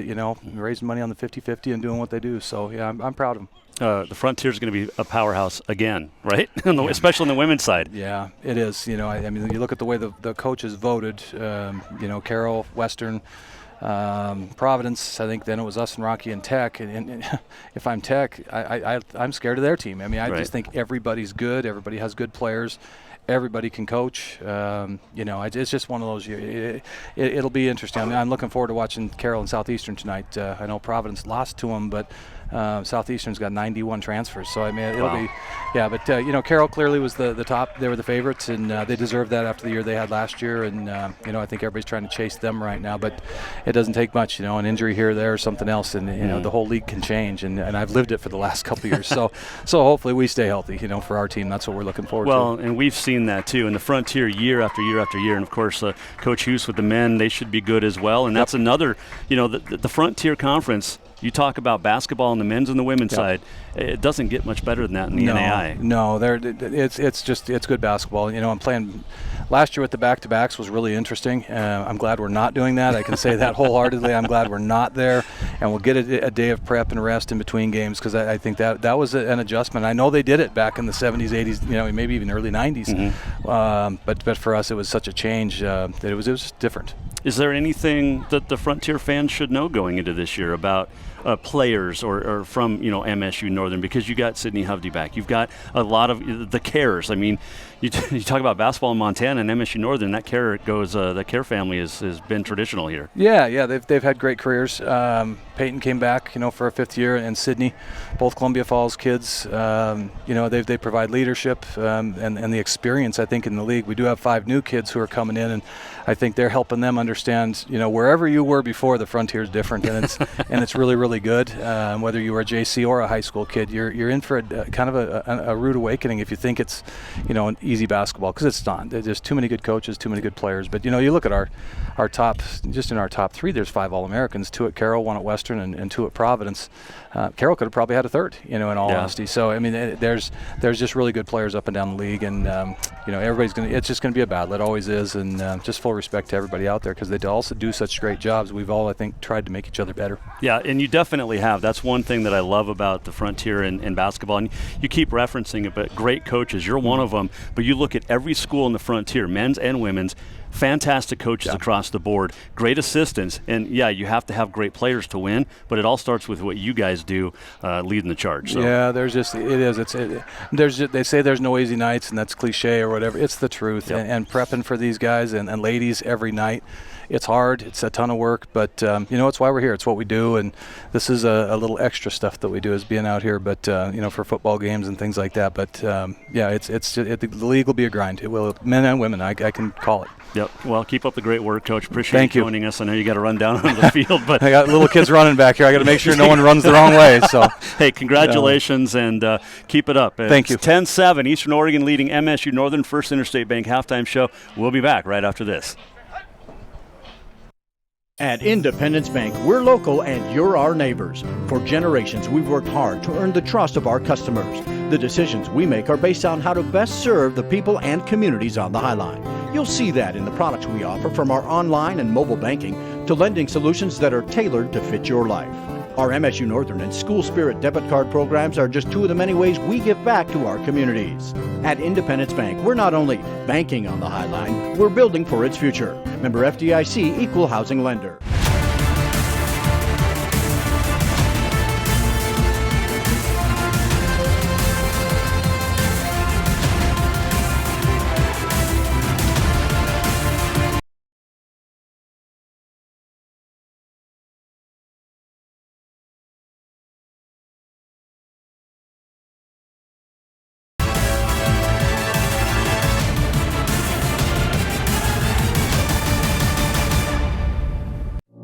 We are Northern. We are the teachers and the nurses. We are the farmers, the plumbers, the electricians, and the technicians. We are dedicated, passionate, driven, and sought after. We are the world's essential workers, and we are prepared for whatever comes next. Join us and prepare for the world at MSU Northern. First Interstate Bank halftime show. It's the Mountaineers of Eastern Oregon out on top of the lights of MSU Northern, 10-7 at the break. A quick story here at halftime. A lot of people don't know this, but as a sportscaster, I'm also involved with Holocaust stories. My wife and I have hosted 4 different Holocaust survivors in our home. On several occasions, we have brought to Montana Eva Kor, who was a Holocaust survivor at Auschwitz. Well, today I want to tell you about Eva's husband, Mickey Kor. What an amazing story. Mickey Kor was 14 years old on a death march near the end of World War II. For 4 years, Mickey Kor was in a concentration camp. And on this death march, this young teenager knew he was about to die. So he ran. The Nazis shot, they missed. He hid in a cabin for 3 days. No food, no water. When he heard English-speaking soldiers, he decided he had no other choice. He would surrender. One of the GIs gave Mickey Kor a bottle of Coca-Cola.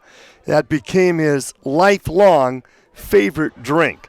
Now, Mickey Core spent 3 months with these soldiers. He worked as their translator, and he really liked their captain, who was from Terre Haute, Indiana. And young Mickey Core told the captain that when he grows up, he wants to move to Terre Haute, Indiana. Well, the captain found a family who adopted Mickey Core. And when Mickey Core went to college at Indiana State to study to be a pharmacist, he stumbled into the gymnasium one day to do his homework. The young coach told him that the practice was closed. And then that coach found out that Mickey Core was a Holocaust survivor. They would become good friends, a friendship that would last for decades. Who was that young coach? Well, his name was John Wooden. It's sad, but Mickey Core, at the age of 95, passed away a few days ago, and we have lost another American hero.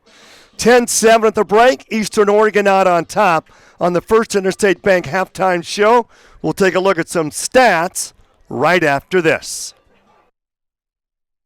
This is Mountain Dew. A rush of crisp and refreshing flavor.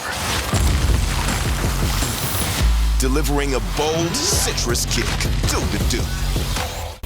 At Wayland Tire, it's service first, quality always. Performance, pride, and passion. 3 things that define the rich legacy of BF Goodrich tires and the lasting partnership that we've shared over the years. Like the ever-popular BF Goodrich KO2 tire and all the Advantage TA line of tires, stop in and talk to your local performance experts at Wayland Tire and get set up with the right type of tires from the company that invented performance, BF Goodrich.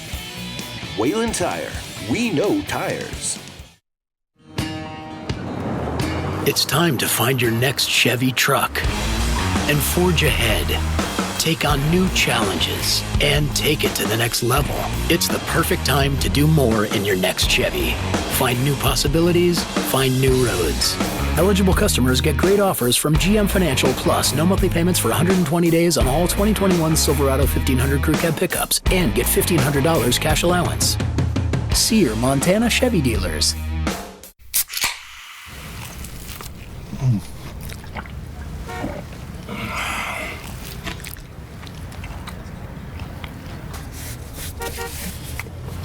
Sandwiches, better with Pepsi.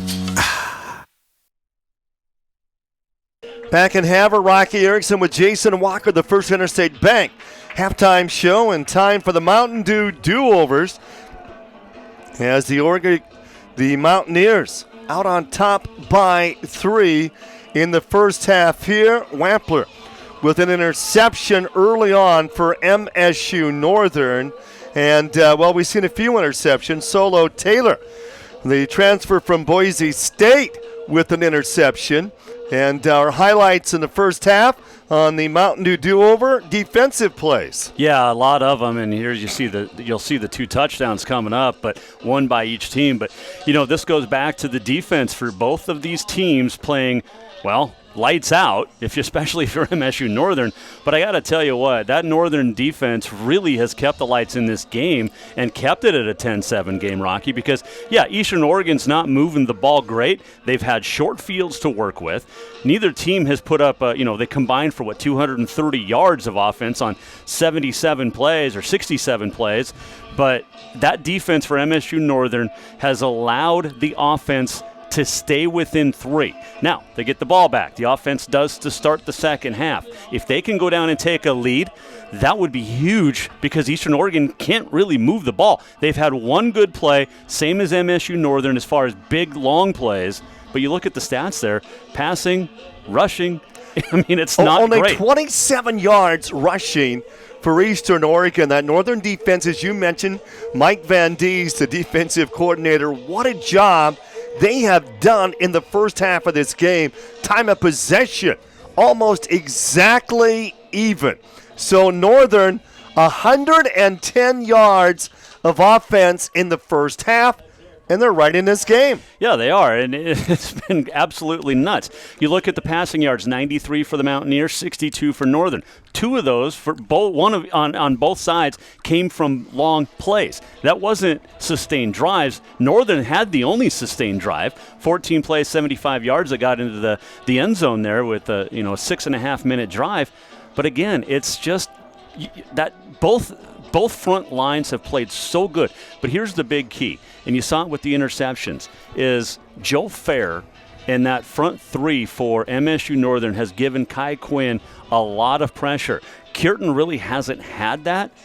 Their biggest play really for the Lights was the pass that came back to Vaughn Pachung, but Vaughn Pachung has had a decent game receiving. With Isaiah Boss out, everybody else has to step up for MSU Northern, and we'll see who does it offensively, but right now it's that defense that's winning the battle. If I was to pick a player of the game right now, it's on the defensive side for both teams, really. So the two teams have combined for 4 interceptions and 13 completions in the first half. Yeah, that's not a good percentage. Let's give defense the credit. Well, you have to.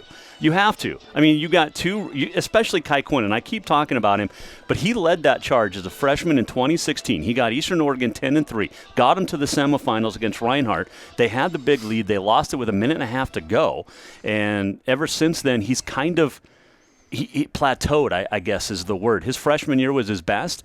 His sophomore year was good, but there's something going on that offense right now for Eastern Oregon that's not allowing Kai Quinn to be Kai Quinn. It's an interesting game, to say the least. MSU Northern, will we witness history? This afternoon, the Lights have lost their last 21 games. Their last win, game number 1 in 2019 at Arizona Christian 2014. And the Lights have lost their last 47 conference games. It's been 5 years since MSU Northern has won a conference game. 10-7 at the break. Eastern Oregon out on top. I got home from work early, walked in the front door, and immediately felt like I got smacked in the face with a rotten egg. I've smelled a natural gas leak before, so I went right back outside and called Northwestern Energy. They came over immediately. Turns out one of the burners on the stove wasn't turned off all the way, and fumes were filling the room. It's a good thing they add that rotten egg smell to natural gas. Otherwise, I wouldn't have known. It's a full-time job keeping these two safe, but with Northwestern Energy's help, it's a little easier. At Independence Bank, we're local and you're our neighbors. For generations, we've worked hard to earn the trust of our customers. The decisions we make are based on how to best serve the people and communities on the High Line. You'll see that in the products we offer, from our online and mobile banking to lending solutions that are tailored to fit your life. Our MSU Northern and School Spirit debit card programs are just two of the many ways we give back to our communities. At Independence Bank, we're not only banking on the High Line, we're building for its future. Member FDIC, Equal Housing Lender. What does our world need? Our world needs skilled technicians to give us power, farmers to bring in the harvest, nurses to provide care, teachers to give us hope, and you to give us a future. Prepare to give the world what it needs at MSU Northern. I'd like to thank our affiliates for today's game. SWX in Billings, Bozeman, Butte, Great Falls, Helena, Kalispell, Missoula, Spokane, Coeur d'Alene, Yakima, and the Tri-Cities, and all across America on For the Fans. We're happy to have you enjoying this game with us. Two Frontier Conference teams still in the top 25. Rocky Mountain College at 5-1, number 16. Montana Western, 5-2 on the year. They're ranked 22nd. The Mountaineers were ranked 18th in the preseason poll. And after they started 3-0 on the year, well, they were all the way up to number 11. But the Mountaineers have not won since September 18th when they got by Carroll College 10-7, and that was in week number 3. You know, the Lights play really well Jason, when you and I do their games. They really do. Maybe they're going to want to hire us full time. Maybe. I mean, I did the Western game. It was 28-0 at the break, and Coach Van Die's defense held the Bulldogs scoreless in the second half. The Lights outscored them 14-0. And then in the game that you and I did a few weeks ago here, when they went up against Rocky Mountain College with 5 minutes left to play in that game, well, with 3:59 left, it was 28-24. MSU Northern, they were out on top. Yeah, they needed one first down, and they would have won that game. But the magic of Nathan Dick was impressive to watch when he's healthy. Here's a key stat that we didn't mention. Northern is 4 for 8 on third down conversions. Eastern Oregon just 2 of 8. So we go back to that defense, and Northern has really forced Eastern Oregon off the field when they needed to. That defense was on the field that seemed like forever. But that 6.5-minute touchdown scoring drive that got Northern back into this really tightened up that time of possession. But we'll keep an eye on the third down conversions for the rest of this game. Von Pachung is back to receive the kickoff to start quarter number 3. It is a short kick and return from the 30-yard line. Chase Gilbert, the up back, taking that one. That's the second time they've tried that little pooch. And both times Gilbert there to haul it in. So the Lights come out offensively. They had that one great drive late in that first quarter that was capped off by Cayman Curtin's 1-yard touchdown run. And Cayman's going to sting in at quarterback, Cannon Smith. The running back, it's going to be first down and 10 from the 34-yard line. And on the inside pitch, Von Pachung, and is actually going to go down as a pass, but it's going to be a loss of a yard on the play. Yeah, interesting play call to start the second half for MSU Northern. But Von Pachung has had a pretty nice game and really a nice couple of games that you and I have both done up here with him. It was out of the backfield. This time he's doing it more on the receiving end. Keltner split out wide to the right side. He's caught 11 passes on the year, and they have not went to him in this game. Curtin's going to roll right, takes a hit, and he's going to go down at about the 6-yard line. Great defensive pursuit, and Chase Van Wyk got him. Yeah, and Derek Chilcote in there as well, and I think Solo Taylor was a part of that too. Yeah, there's Solo, and then Chase Van Wyk, and man, just a great two-guy pressure right there by Eastern Oregon. But that's a huge loss all the way. 3rd and 30. So it would be, 3rd and Joplin right now? Maybe Rudyard? Solo Taylor showed his speed on that play. You wonder why he left Boise.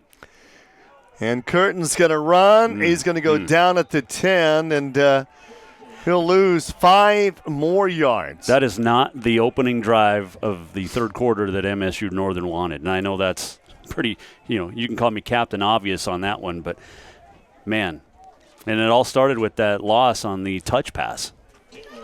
4th and 35.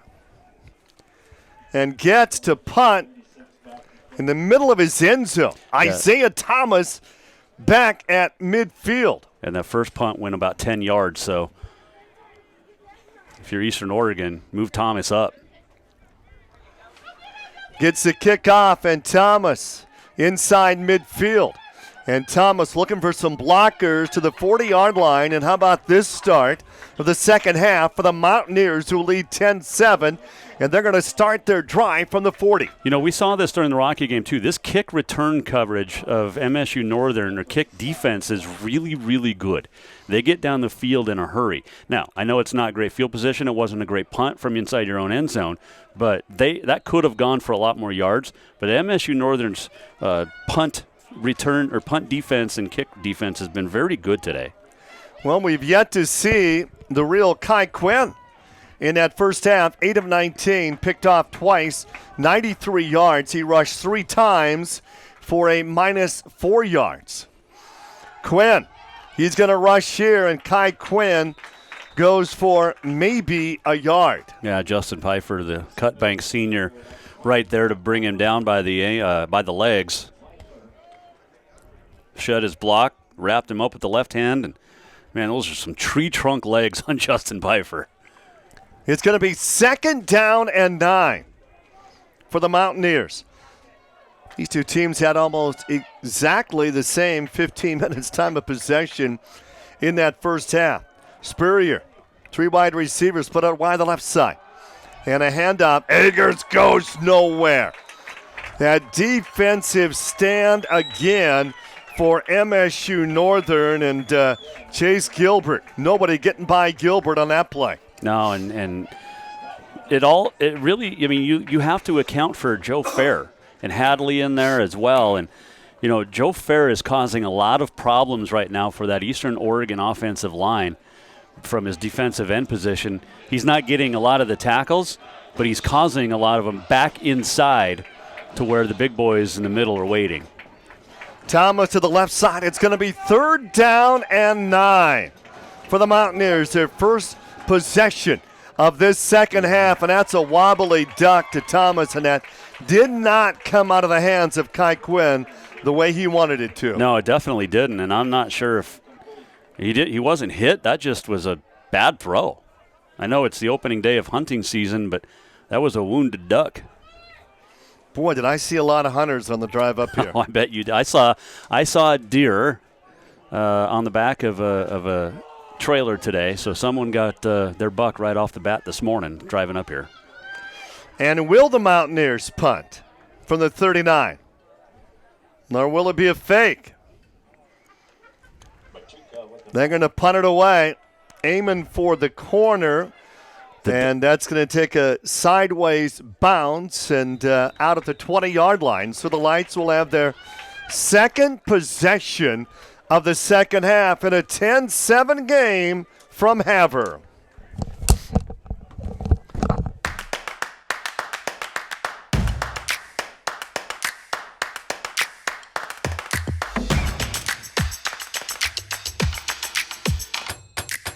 Those moments where banking is the last thing on your mind? Yeah, those are our favorite moments too. Bring on the day. First Interstate, built for you.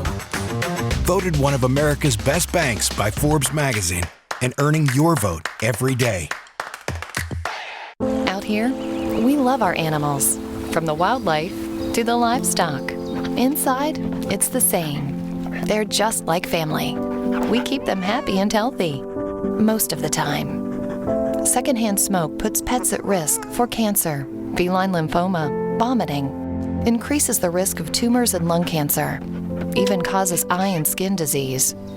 Secondhand smoke puts your pet's life at risk. It's time to find your next Chevy truck and forge ahead. Take on new challenges and take it to the next level. It's the perfect time to do more in your next Chevy. Find new possibilities, find new roads.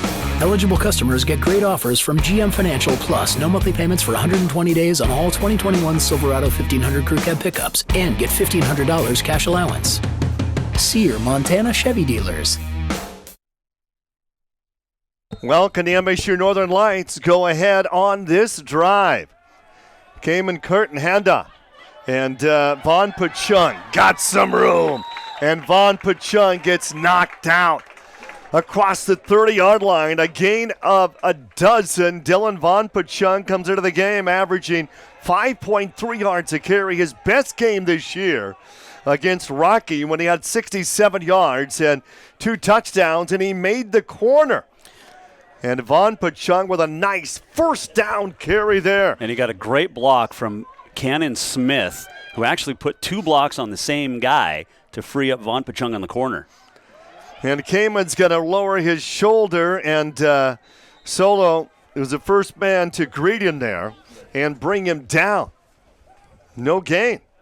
How about this? Each team has punted twice. Eastern Oregon, 2 punts for a 22-yard average. MSU Northern, 2 punts, 22.5-yard average. That's not not good. good. I don't know how else to say it. 2nd down and 10 for the Lights. Will they go to the air? Play action. Curtin's going to roll to the right. Pressure. Dumps it out. Passes caught across midfield. And Dorian Miles with the reception. Just his 5th catch all year for Miles. That was a great throw on the run by Kamen Curtin. Holy cow. Look at the strength on that throw. And is that Tavares George on the reception? It looked like number 8. That's Miles, isn't it? I've got Tavares George. I don't know. I don't even have a Miles on my roster. Either way, it was number 8. 1st down and 10. That is that going to be a catch? Did it even? I don't know. Keltner. I thought that bounced into his arms. Well, that's what I thought, but not one official is saying anything, and nobody from Eastern Oregon is saying anything either. Keltner said he made the catch. You got to look at this one. That is his first catch of the afternoon. His 12th on the season.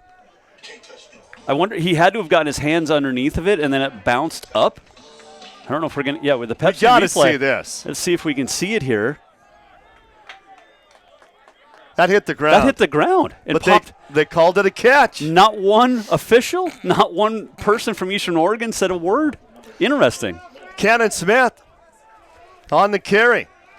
Well, maybe it's a new Frontier Conference rule, 1 bounds and it's okay. Oh, well. Well, with anemic offenses, maybe that's they're trying to do that. The officials do a great job. This is not an easy. No. It's not easy what they have to do. And we're so far behind missing officials on high school and college right now, and bus drivers everywhere too. 3rd down and 4. Smith will try the right side, move the chains, gets out to the 30-yard line. The Lights are on the move. They're 30 yards away from taking the lead. That was a great run by Cannon Smith, and he's beneficiary when he freed up Von Pachung on the run earlier on this drive. But look at those blocks that he had in front, and Von Pachung right there to help out his teammate by picking up a big block too. So very nice drive here being put together, and you can see Keltner out there dancing to the Jeffersons theme song. Bobbing his head. Another 1st down for MSU Northern as they work from the 30-yard line. Inside handoff. Von Pachung hit behind the line. And what a defensive stop there by DeLong. Wow. Yeah, that was a great read. Sage DeLong. Wow. Redshirt senior out of Vail, Oregon. Transfer from Southern Oregon, where he had a lot of success for the Raiders for the first couple of years of his career. 2nd down and a dozen. From the 32-yard line, high snap. Smith gets the call, and Smith to the 27, and then a late flag. Yeah, I think it's going to be a hold coming back there as they're looking at Spencer Kaladi, the redshirt junior from Canada. High snap, nice job by Curtin to pull it down. And, pancaked. Kaladi just pancaked him the wrong way. So this one's coming back. How many times have we seen this afternoon where a team has some momentum, they get inside the 30, and they lose it on a turnover, or the penalties move them back? Yep. That's you look at a Northern, which is 0-7 overall, 0-6 in the Frontier. Penalties and just mental mistakes at the wrong moment. 2nd down and 22. Curtin's going to roll right, and he's going to throw that one away. Man, you could see he was anticipating the hit. Solo Taylor was ready to deliver a blow. He did a nice job holding up, but he really forced Curtin to throw that before he wanted to. Here comes it. Yeah, he was ready to lay into him. Marvin Williams Jr. was the intended receiver, and now it's going to be 3rd down and long. They need to get to the 20-yard line for a 1st down. Marvin Williams had such a promising start here at MSU Northern his first couple of seasons, and the last, this year's been pretty quiet. But when you're a star receiver, you're going to get a lot of attention. And Kamen's going to keep it. The 30-yard line. Kamen lowers his head to the 25. That makes it manageable if they go for it on fourth down. Yeah. It's going to be 4th down and 5. About a big 17-yard pickup there, and great play fake. Nice, I guess the RPO, right? Everything's a run-pass option, but he did a great job, kept it himself, had a great hole and some blocks downfield. They're going to go for the tie. 42-yarder coming up. Getz comes in from 42 yards away. They've only made one field goal as a team all year. Snap back. Kick is up from 42. It's good. He's got it just across the crossbar. This game is tied at 10. Oh, my. Good thing he had the wind at his back, I can tell you that. Unbelievable.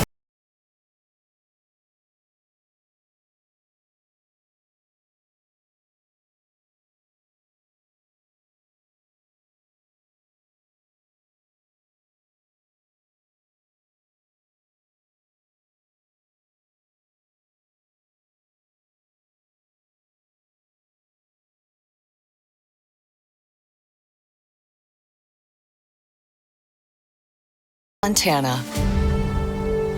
We're proud to say it's where we live and where we work. We're so much more than pretty scenery. We are all hardworking, resilient, and resourceful. The vibe is different here. Stockman Bank, Montana's brand of banking.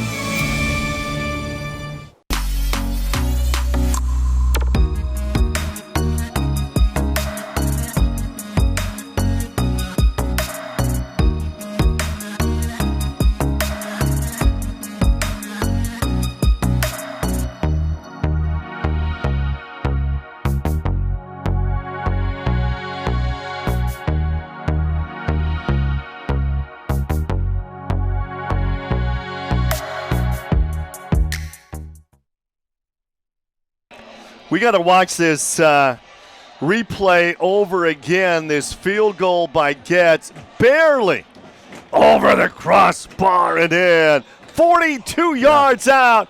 This game is tied at 10. That was a great kick, and like I said, it was great that he had the wind behind his back. And a great shot by Aaron down there running the camera. But that wind at his back really helped push him forward. Here's the kickoff. And that is going to be in the end zone, and Thomas, he's got to bring it out. Bring it back out. Thomas hit at the 2. He's going down. What great kick coverage again on the part of the Lions. Nicholas Mitchell got it done. I know he set that up by dropping it at the 1 yard line, but again, the coverage from MSU Northern, unbelievable how fast they get down the field and fly down there. And Jock Ryan Sheely there with the big initial hit. But how fast does Northern get down the field? You know, we've seen this before in the first half when the Lions scored, that defense came up big. Yep. It adds so much momentum. Kai Quinn is out of the end zone here. Quinn, and his pass is going to go in the dirt. That was deflected at the line. He just doesn't look right when he throws the ball. He's had a lot of those throws that have started off low like that. And again, just a wounded duck. And deflected or not, it just doesn't come out of his hand that we're used to seeing. But 10 straight unanswered points by Northern to tie this up, and this crowd is feeling it on a chilly day here in October. A typical Northern football day. Kai Quinn, 8 of 21, picked off twice. 2nd down and 10. Quinn is going to hand it off. Eggers goes up the middle, a little bit of breathing room, a gain of 3. But again, that was about it. That Northern front line is doing such a great job winning the trench battle with the Eastern Oregon offensive line. And Justin Pfeiffer right there again, in on the mix. And this Northern defense is absolutely fired up, as is its crowd. Mike Van Diest always fired up. You can always say that about him. But this is loud here. It's going to be 3rd down and 6 for the Mountaineers. Quinn in the end zone again. Quinn's going to roll right. His pass is caught, and that will be enough for the first down. Sage Wilkerson, the leading receiver who had 24 catches coming in, gets his first catch of the afternoon, and it is the biggest catch of the game for Eastern Oregon. Wow. Well, and really a nice job by Wilkerson, too, to get out of the tackle. The original hit from Damari Kuwal-Davis. Otherwise, that might not have been enough for the first down. But a nice pass by Quinn there. This game is tied at 10. From the 20-yard line, Quinn, another completion. And this time he gets it out to Willie Camp. Short gain. Yeah, very short. And Northern's defense, again, right there. Defensive back Kuwal-Davis, or Hunter Riley, rather, coming up to make that stop. But this is a fun team to watch on the defensive side of the ball for sure for MSU Northern. And what can Eastern Oregon do to answer? What does Coach Camp have up his sleeve? 2nd down and 8 for the Mountaineers. What is Andrew Woody going to dial up, that offensive coordinator? Quinn, Edgars hit at the line. Edgars is going down. No gain on that play. Blake Lean, sophomore from Lambert High School. Richie Lambert. The fusion of Richie Lambert. Home of the great Jeremy Lake. I was going to go with, that was Melstone. That was Lambert. Yeah, no, I was thinking of Greeby. Brody. Now at Montana State. Yeah. Well, huge 3rd down here. Right now, 3 out of 10. Eastern Oregon on 3rd down so far. They just picked up a big one. Kai Quinn. He's going to throw on 3rd down. It's off again. Intercepted it is. The Lights have it again. Another pick. And Hadley comes up with another interception. Yeah, that was just, again, Kai Quinn doesn't look right throwing the ball right now. And the Florida kid coming up with another pick. Is that his 2nd today? I think it is. The last Frontier Conference victory for the Lights, September 17, 2016, 5 years ago. They've lost 47 Frontier Conference games in a row, and we could be witnessing history here this afternoon. Well, we got a long way to go, but right now that defense for MSU Northern is winning the battle against a very potent Eastern Oregon team, although not over the last 3 games. 3 interceptions on Kai Quinn. And Vaughn Pachung breaks one tackle, the 25, the 20. Vaughn Pachung to the 20-yard line before he's brought down from behind by Brandon. He's cramping a little bit, it looks like. You know, I was reading something last week. People were complaining. I don't remember what the game was, but they were talking about cramping in 50-degree weather. Well, that's almost the time where it cramps the most because you don't think you need to hydrate as much in chillier temperatures. But a nice run and a great block downfield, too, by Jake Horner, the CMR Rustler. It's going to be 2nd down and 5. And Smith off right tackle for a gain of maybe a yard on the play. What a game. A defensive battle. Not a lot of scoring, but you were behind the microphone when Northern last won a Frontier Conference game. Yeah, it was, and it was just it was so weird because the stadium actually got more full over just to our north at Blue Pony Stadium the longer the game went on, and I'll finish my thoughts right after this. I got home from work early, walked in the front door, and immediately felt like I got smacked in the face with a rotten egg. I've smelled a natural gas leak before, so I went right back outside and called Northwestern Energy. They came over immediately. Turns out one of the burners on the stove wasn't turned off all the way, and fumes were filling the room. It's a good thing they add that rotten egg smell to natural gas. Otherwise, I wouldn't have known. It's a full-time job keeping these two safe, but with Northwestern Energy's help, it's a little easier. COVID-19 has been very detrimental to my community. We live in multi-generational households, so we've had like entire households of 13 get affected. It's taken my dad. I've been administering the vaccine since December, and I have not seen anybody have like a severe allergic reaction. We do need to get vaccinated as a state as soon as possible so we can get back to normal life. At Wayland Tire, it's service first, quality always. Performance, pride, and passion. Three things that define the rich legacy of BF Goodrich tires and the lasting partnership that we've shared over the years. Like the ever-popular BF Goodrich KO2 tire and all the Advantage TA line of tires, stop in and talk to your local performance experts at Wayland Tire and get set up with the right type of tires from the company that invented performance, BF Goodrich. Wayland Tire. We know tires. Third down, Lions came into Curtin 7 of 14. 74 yards in the afternoon. He's going to keep it himself and came out of the 13-yard line. Moved the chains. Another first down for the Lights. Well, the Lights' defensive line we talked about, but now it's their offensive line that has really done a nice job over the last couple of drives to take out the first drive of the half. But this is a Northern offensive line that's winning every battle right now, and Curtin got down inside the 15 and sets up a huge first down for the Lights, a chance to take the lead here. This is huge. Curtin is going to roll to the right. Pressure. And that is going to be incomplete. Yeah, dangerous throw. He probably had a better chance of throwing it further out of bounds instead of trying to force it into a tight window. But, yeah, that last win for Northern in the Frontier 5 years ago, the stadium kept getting more full and more full as the game went on. And it wouldn't surprise me if we start seeing that hillside to our south start to fill up a little bit. DeLong with great defensive pressure on that last play. It's going to be second down and 9. He was so good with the Raiders of Southern Oregon and then transferred to rival Eastern. Wow. High snap.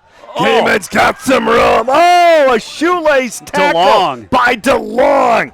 That saved a touchdown. Yeah, for the moment, for sure. That was a great play call because they had trips to the far right. They sent the running back in motion to the right, and then Curtin just pulled it down, and there's DeLong just got his big old paw, and you can see Curtin on the ground knowing he could have scored if it weren't for Sage DeLong.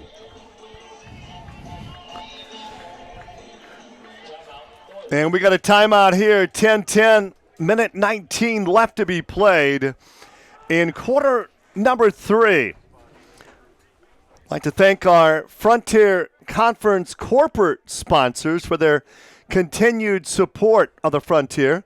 Those sponsors include Cooper Tire, Tire-Rama, D.A. Davidson, Irk Hotels, McDonald's, Northwestern Energy, Pepsi, and U.S. Bank.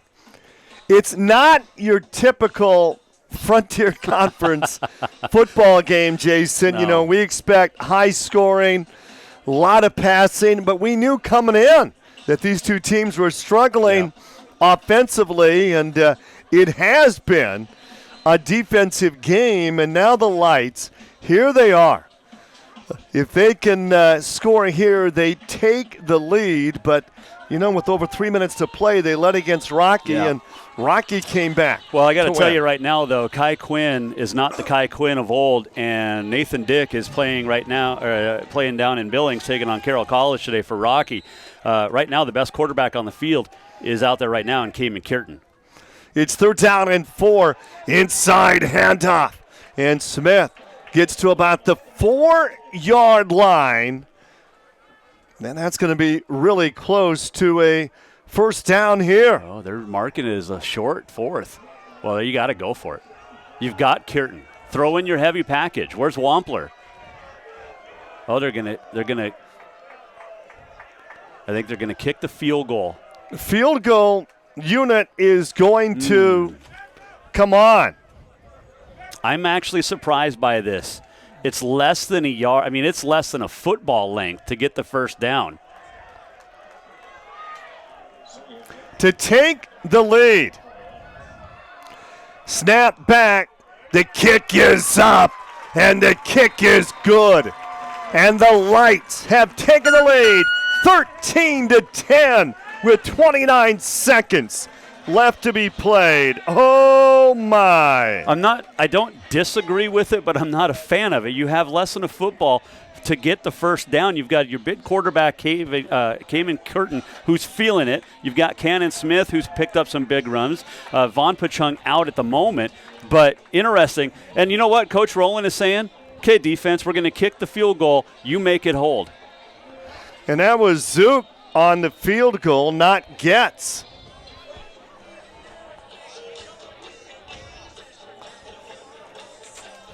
So they came into this game 1 for 3 all season on field goals.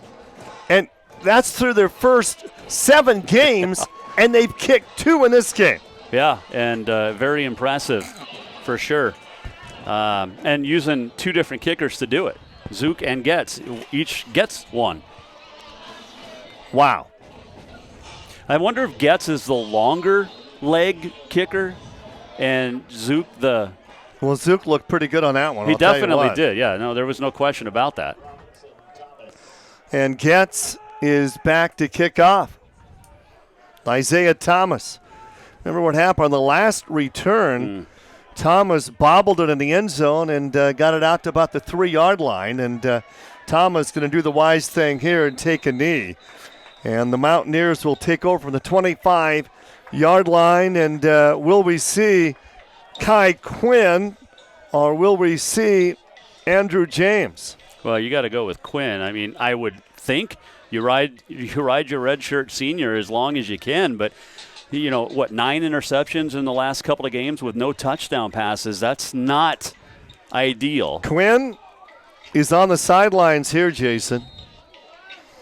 And the quarterback is going to be number 14. Wow. Redshirt freshman out of Boise, Idaho. Carson Boyning. Yeah, Carson Boning. And Capital High has produced down in Boise some unbelievable athletes, especially in the Frontier Conference. And interesting that you just saw Kai Quinn get benched. That's hard to believe, That's isn't it? got to be a health-related. He's got to have something wrong. Unless it's just Andrew Woody and Tim Camp saying, let's try something different. Because what we've done the last 3 games has not worked. Quinn still has his helmet halfway on over there on the sideline, but he's nowhere near calling in plays or anything. Redshirt freshman is in at quarterback, and the third quarter has come to an end. The Lights lead 13-10. At Independence Bank, we're local and you're our neighbors. For generations, we've worked hard to earn the trust of our customers. The decisions we make are based on how to best serve the people and communities on the Highline. You'll see that in the products we offer, from our online and mobile banking to lending solutions that are tailored to fit your life. Our MSU Northern and School Spirit debit card programs are just 2 of the many ways we give back to our communities. At Independence Bank, we're not only banking on the Highline, we're building for its future. Member FDIC, Equal Housing Lender. Next time you're on the Highline, come visit us at the American by Wyndham Havre. Make yourself at home in a spacious room or suite with a comfortable bed.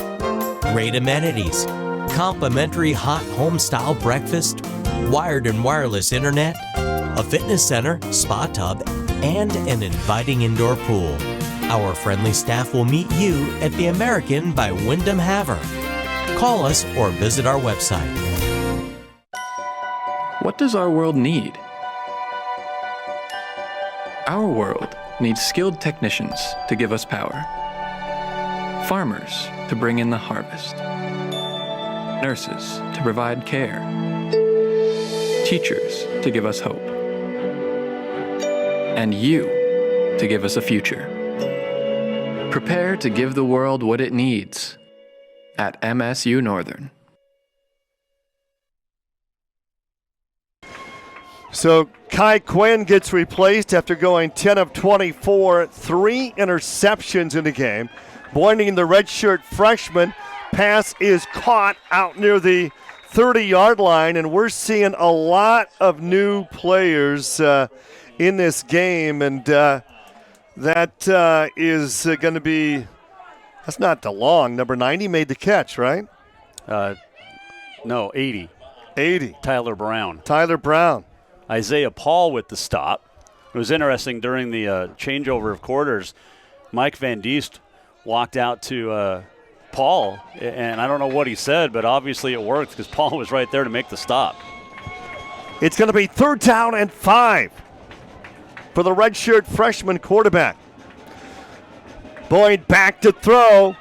In trouble. He's going to run.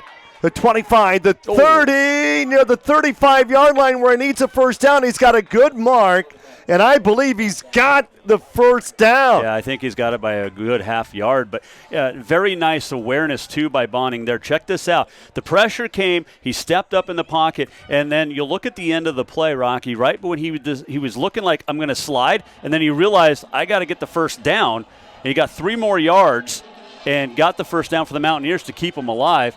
But 6'4", 210-pound redshirt freshman. Carson Boney now was a huge play. They worked from the 36 in a tied game. Edgars to the right side. Edgars is literally going nowhere. Hadley lit him up. Hadley's been all over the field today. For sure 1 interception. I think he has 2. Helmets off for Nathan Reed. He's got to go out. Coach said go back in.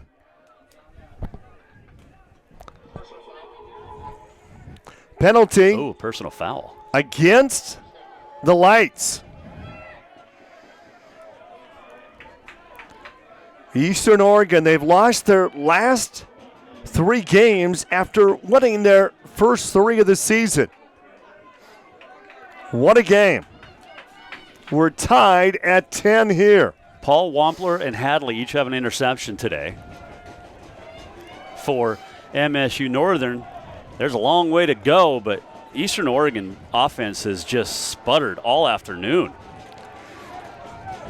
Boyney not going to air it out here. Edgars again. No, that's Nathan Reed on the carry, and Reed is going to lose a yard. How about that Lights defense today? They have been spectacular. They have, and freshman Lucas Thacker from Columbia Falls made that stop basically solo. Great stop. They went with 4-man front that time. They've been doing the 3-man front, but they've gotten pressure when they need it with 3 or 4. They've gotten stops at the line of scrimmage, a loss of 1 there. But, man, it's an impressive defense. 2nd down and 11. Boyney back to throw, pressure's on, pass is complete to Camp. Willie Camp, a gain of about 4 on the play, and Carson barely got that off before he was hit. Yeah, and he wanted to go short to the outlet right off the bat, the running back out of the backfield, and he did a very nice job tripping as he went down to get that pass complete. Nice tackle there by Hunter Riley and forcing a 3rd and long. And again, that defense has just kept coming up big and big. And you've talked about it. That they have the confidence, Rocky. They trust themselves, and the MSU Northern coaching staff trusts that defense right now too. And why not? Big play, 3rd down for the redshirt freshman quarterback.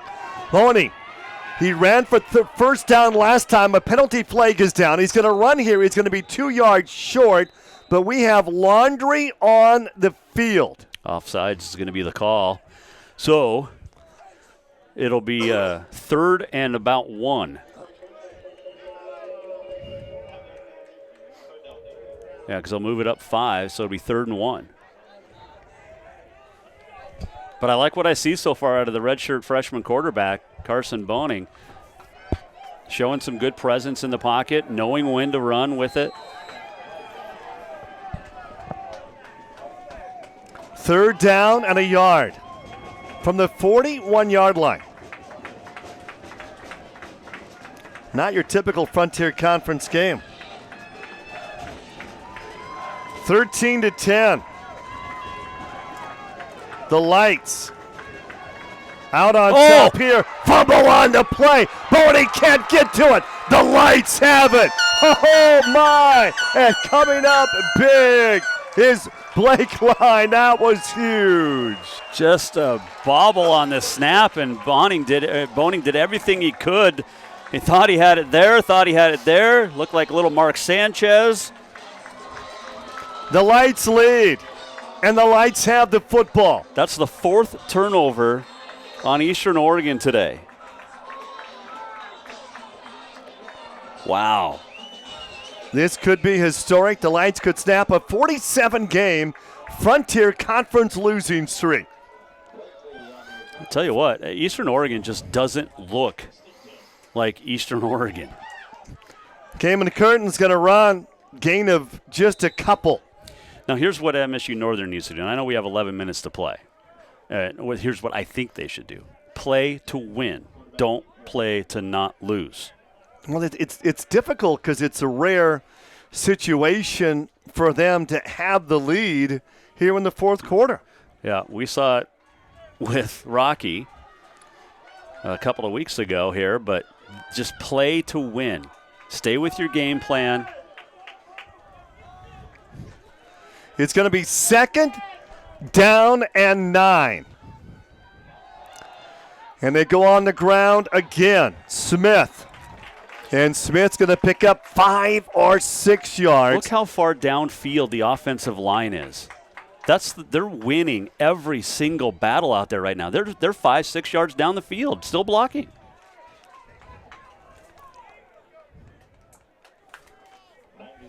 Third down and short. It's going to be 3rd down and 3. You want to talk about a long bus ride home for the Mountaineers if they lose this one? Yeah. Still a long way to go, but I'm telling you that the front line of Northern, offensively and defensively, and we're going to get a timeout by Northern, they're second taken here in the half. They'll have just one remaining, but we'll take a break. The Lights out on top by 3.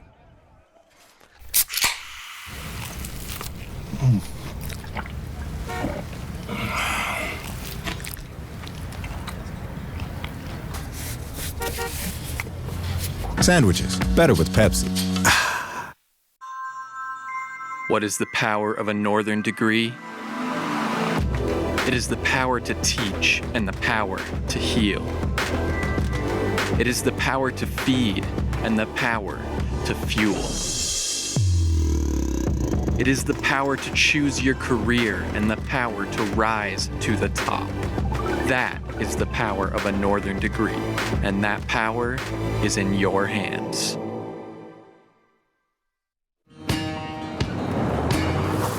It's Chevy Truck Month, and it's time to add the perfect accessories to your new Chevy. Make it bolder. Make it work harder. Make it your own. Find new possibilities. Find new roads. Get great offers from GM Financial and $1,750 cash allowance on Silverado 1500 Crew Cab pickups. Plus, now during Truck Month, get a $1,000 accessory allowance towards the purchase of eligible accessories. See your Montana Chevy dealers. This is Mountain Dew. A rush of crisp and refreshing flavor. Delivering a bold citrus kick. Do. 3rd down and 3. Curtin, handoff, Smith, right side. Smith not going to get the first down. A gain of 1. It's going to be 4th down and 2 for the Lights with a 3-point lead. With 9:41 left to be played, the punting unit comes on. Good decision. You've had faith in your defense all afternoon. Put it in the defense's hands again. You got a redshirt freshman quarterback for Eastern Oregon after the benching of Kai Quinn, who just fumbled the ball. Now, Northern didn't do much with the turnover, but they'll have, you're flipping the field. Just the 3rd punt coming up today. Gets to punt, averaging just 22 yards a punt on the afternoon. Good snap. Heavy rush, gets a kickoff.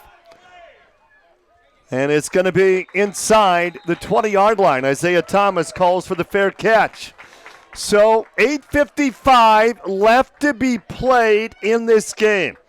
And a redshirt freshman is at quarterback for Eastern Oregon. It looks like Quinn, he's still staying out. So he's got to have somewhat of an injury or something.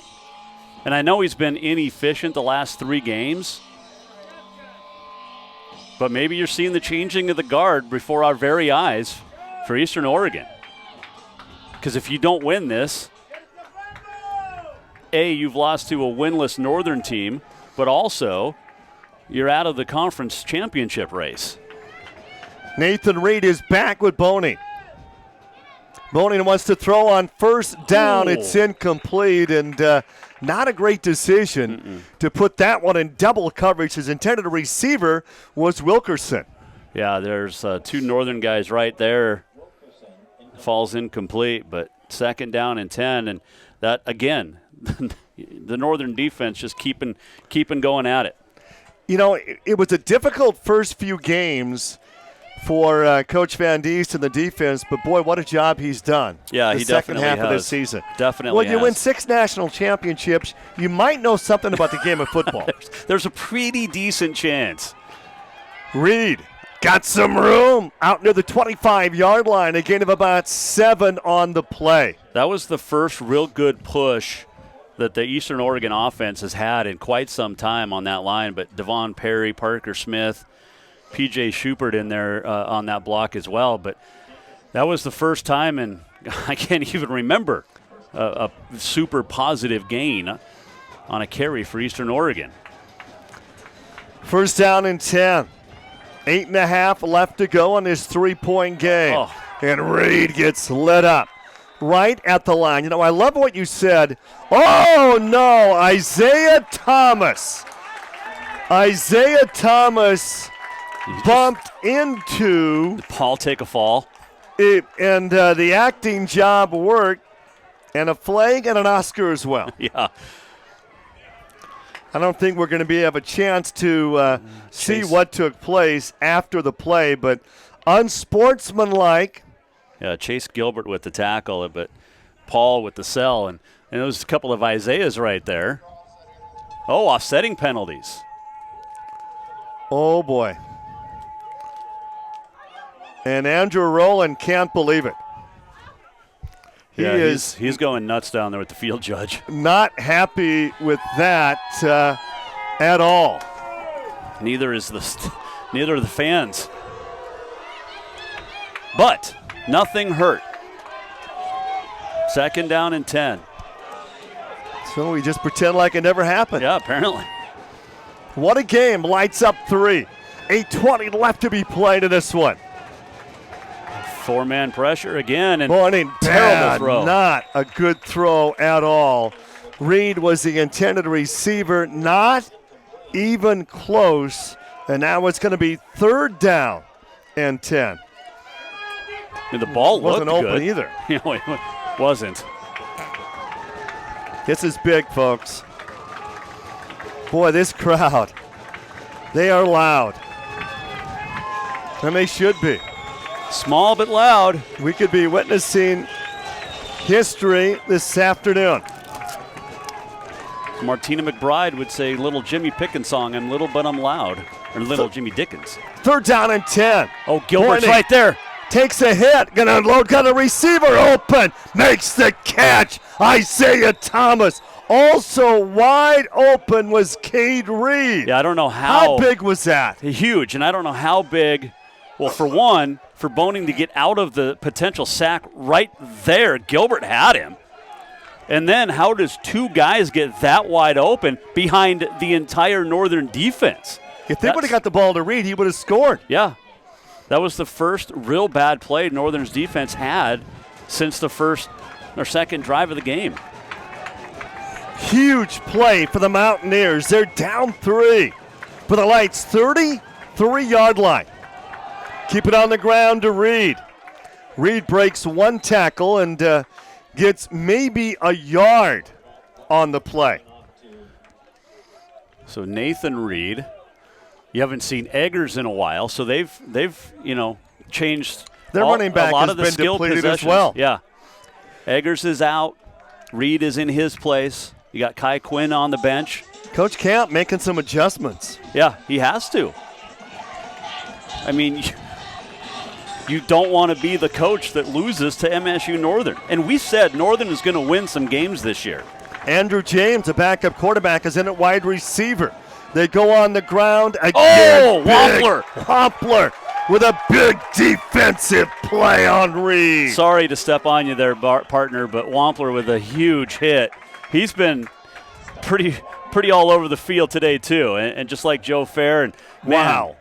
Great hit. Lowered the shoulder. Perfect execution. He didn't wrap up. He didn't need to. Well, no, you're right. Just exploded. 3rd down and 8.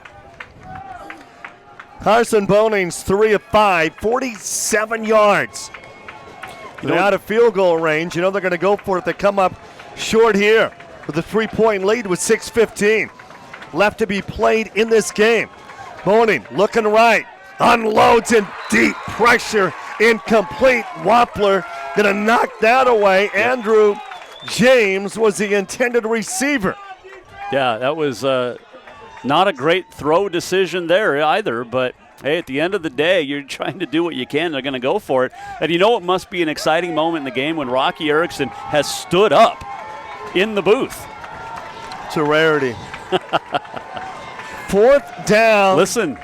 And 8. You could feel the stands rumbling a little bit here. And we're going to get a whistle. Got to call a timeout here. Yeah. MSU Northern calls a timeout with 6:08 left to be played. And the Lights of MSU Northern out on top of the Mountaineers, 13-10. And, wow, that can come back to haunt them.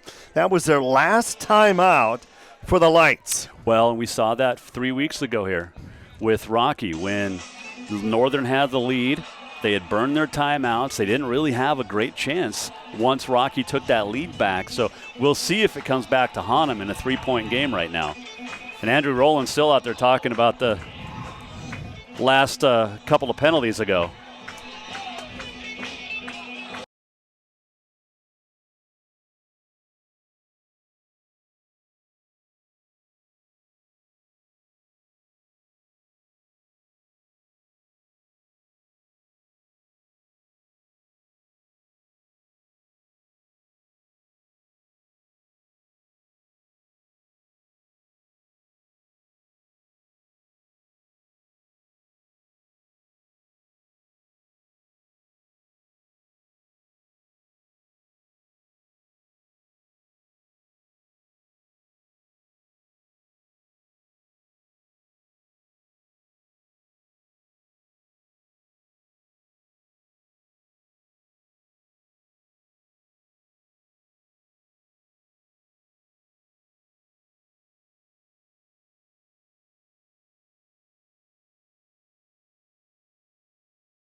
This is a 47-yard attempt for Cahill. Nope.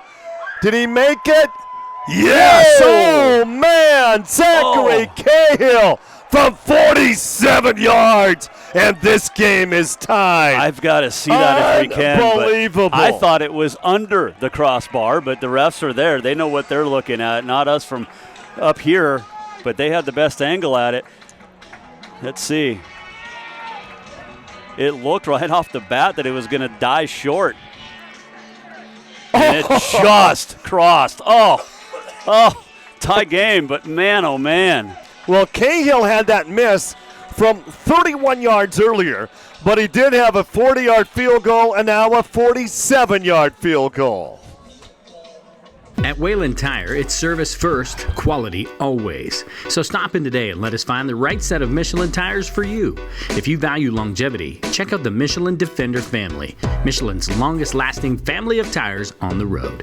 Whether you drive a car, minivan, SUV, or truck, you'll be able to do more for more miles. Come visit our team of experts at Wayland Tire so we can match you with the right tire for the way you drive.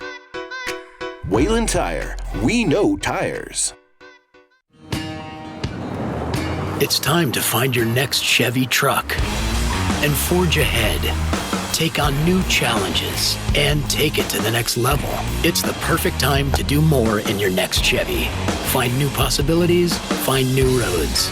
Eligible customers get great offers from GM Financial Plus. No monthly payments for 120 days on all 2021 Silverado 1500 Crew Cab pickups and get $1,500 cash allowance. See your Montana Chevy dealers. Next time you're on the High Line, come visit us at the American by Wyndham Havre. Make yourself at home in a spacious room or suite with a comfortable bed. Great amenities, complimentary hot home-style breakfast, wired and wireless internet, a fitness center, spa tub, and an inviting indoor pool. Our friendly staff will meet you at the American by Wyndham Havre. Call us or visit our website. Well, I'm not saying Cahill's kick was close, but if it would have been from the 48, it would have been short. It might have, yeah. It would have definitely hit the crossbar. There's no question about that. But that was all set up by the big play from Boning evading the sack, and then two open receivers behind the Northern defense that really set up that field goal and a 13-all ball game right now. You know, 4th and 1, Jason, I wasn't even thinking a 47-yard field goal attempt. No. I mean, I just thought they would call the timeout to go for it, and then when Cahill came on, I'm like, seriously? Well, and it was weird, too, because it was Northern that called the timeout because they weren't set up for the 4th and 1. Interesting by Tim Kemp to decide to go for the kick. A lot of faith in your kicker for sure. But we've seen MSU Northern earlier today on the one touchdown drive go 6.5 minutes, 75 yards to get on the scoreboard. Right now, they're 75 yards away from winning this ball game and 6 minutes on the clock. Von Pachung with the carry, and not much there. Northern has already kicked twice as many field goals today as they had in their first 7 games combined. And one from each kicker. But nice job on the left side. And it's great to see Von Pachung back in there after he cramped up a little bit earlier. I think that's his 6th carry now. Could be a game and a date that Lights fans will never forget. 2nd down and 8. And quarterback keep Curtin. Gain of just a couple. Big 3rd down play here. You don't want to give the Mountaineers the football with momentum now on their side. Yeah, definitely not. If you can pick up the huge 1st down right now, that would go a long way to building some confidence. And, you know, we've talked about that offensive line for MSU Northern, and now is the time that they need to really come through. Casey Henderson out there, Lewis Wilson, Tristan Willis, Dominic Parabello, just a couple of those names. Brandon Rose, too. 3rd down and 7. Curtin's only put the ball up 15 times. Pass is complete to Von Pachung, but he's going to be short. Only a gain of a yard, and Solo was there on the tackle. It's going to be 4th down and 4. And the Mountaineers, with the game tied at 13, will have an opportunity here. Yeah, nice tackle, Chase Van Wyk there. But why would you throw it short, knowing you needed 7 and only throw it for a 1? Interesting there. You know, we saw that with, again, the Rocky game a few weeks ago when Northern had the lead. Northern had a chance to win, and they kind of gets the kickoff.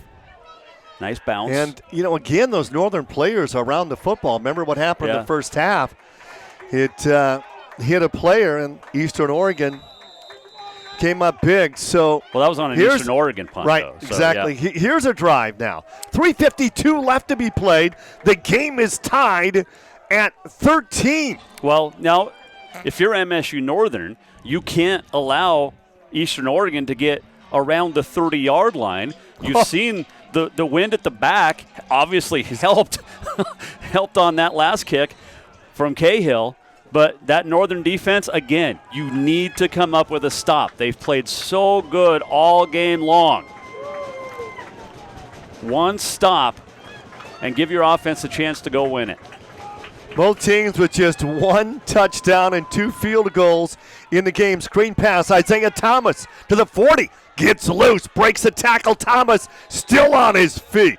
And Isaiah Thomas broke a couple of tackles and got a dozen yards to move the chains for the Mountaineers. They've got all 3 timeouts left. And Jason Walker, you're exactly right.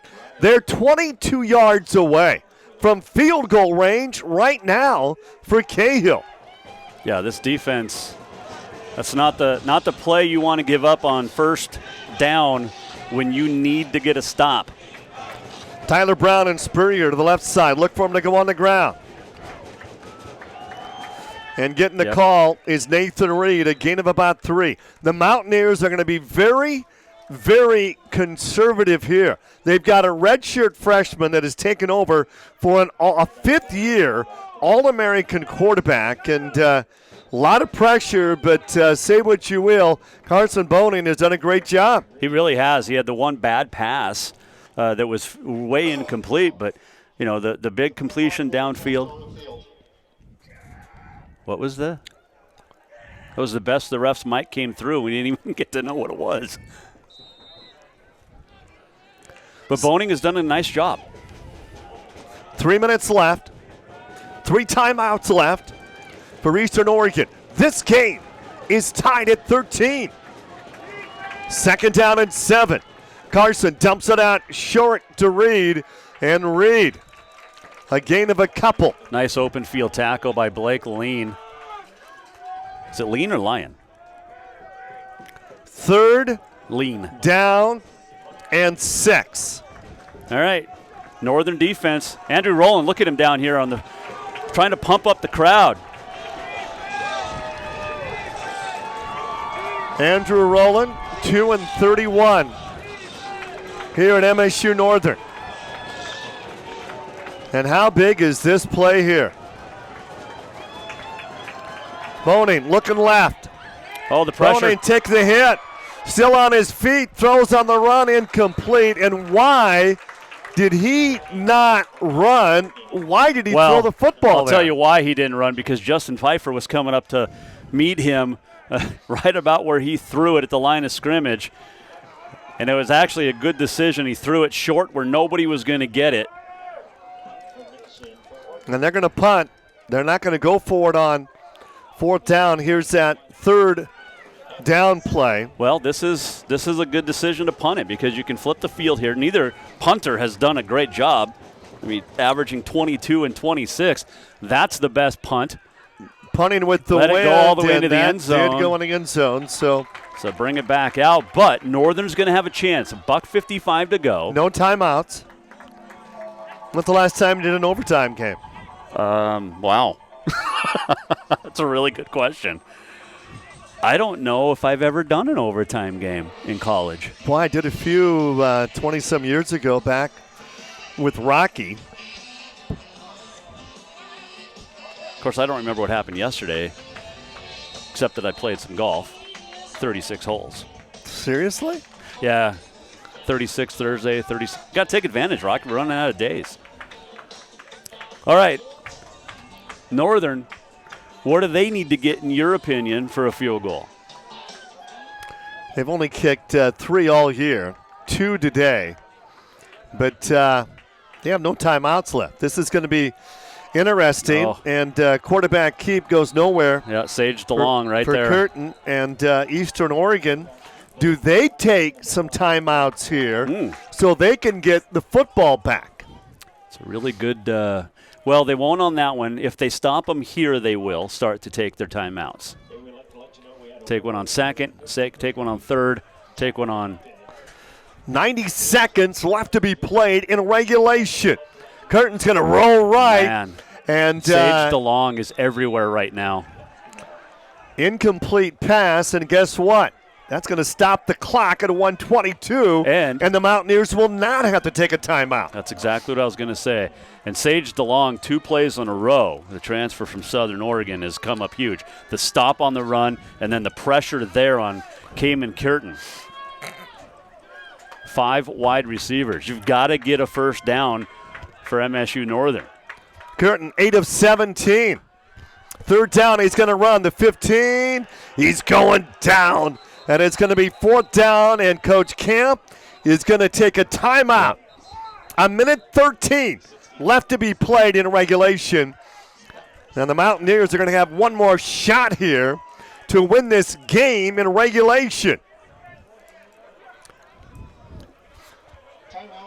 We'd like to thank our network affiliates for our sponsors for today's game, Montana Chevy Dealers, also First Interstate Bank, Northwestern Energy, Montana Tobacco Quit Line at 1-800-QUIT NOW, Pepsi, and Wayland Tire. What a game, Jason Walker. Yeah, it has been, and I'm looking down on the northern sideline, and there's some head scratching going on by coaches. I don't think your defense right now is real happy with the offensive play calling from what I'm seeing. And you have to punt with 76 seconds to go. Eastern Oregon has 2 timeouts, and your punter hasn't had a great day, averaging 26.3 yards on 4 punts. And he stands on the 4, and he's going to punt against the wind. Yeah, this... There's 10 on the line for the Mountaineers. Go for it. Go for the block. Why not? Snap back, and Getz is going to get the kickoff. It's not good. And it's going to take a Mountaineers bounce. Oh, my, to the 32-yard line. They're almost in field goal range right now for Cahill, who kicked a 47-yarder earlier to tie the game in the 4th quarter. Well, the Northern fan base right now is not happy with the offensive play calling on that the last 2 drives. So 66 seconds for Eastern Oregon to get 15 yards and a chance to kick a game-winning field goal. Now, we did see Cahill miss earlier, but, man, this Northern defense has done everything to give its offense a chance to win this game, and their offense has sputtered yet again. When they needed it most, the offense did not come through. The redshirt freshman quarterback, Bonin, is back. And Bonin's going to go to the end zone. It's going to be incomplete. His intended receiver was Cade Reed, who pushed off, and no flag. Well, the ball was uncatchable, so I think that's a good no call. But if you're Boning, I mean, why didn't he run again? That's what I was just going to say. He had running room. He could have picked up he could have picked up about 5 yards on the run. It does stop the clock, so you don't have to burn a timeout. They got 2 timeouts left. They need to get to 2 yards to the 30-yard line. That would be a 47-yard attempt for Cahill. Yep. Which he's already been good from. Barely. Well, yeah. 2nd down and 10. Carson. Will he run this time? Takes it. He's going down. He's going to lose a yard. Chase Gilbert, Justin Pfeiffer, huge play for that Northern defense. You got to take a timeout. Yeah, have to for Eastern Oregon. They do. They'll have 1 left, but this defense, look at that. Look at that. Pfeiffer with just blew through his block, Rocky, and got right there to Boning. Well, can he make one from 50? Well, we might be close to finding out. 3rd down and 11. Line of scrimmage is the 33-yard line. I say a quarterback run right up the middle and take a timeout, bring Cahill on. You miss, you go in overtime. Well, that's what I was thinking, although maybe a slant across the middle too. Just because Boning is tall, he can get it over the line.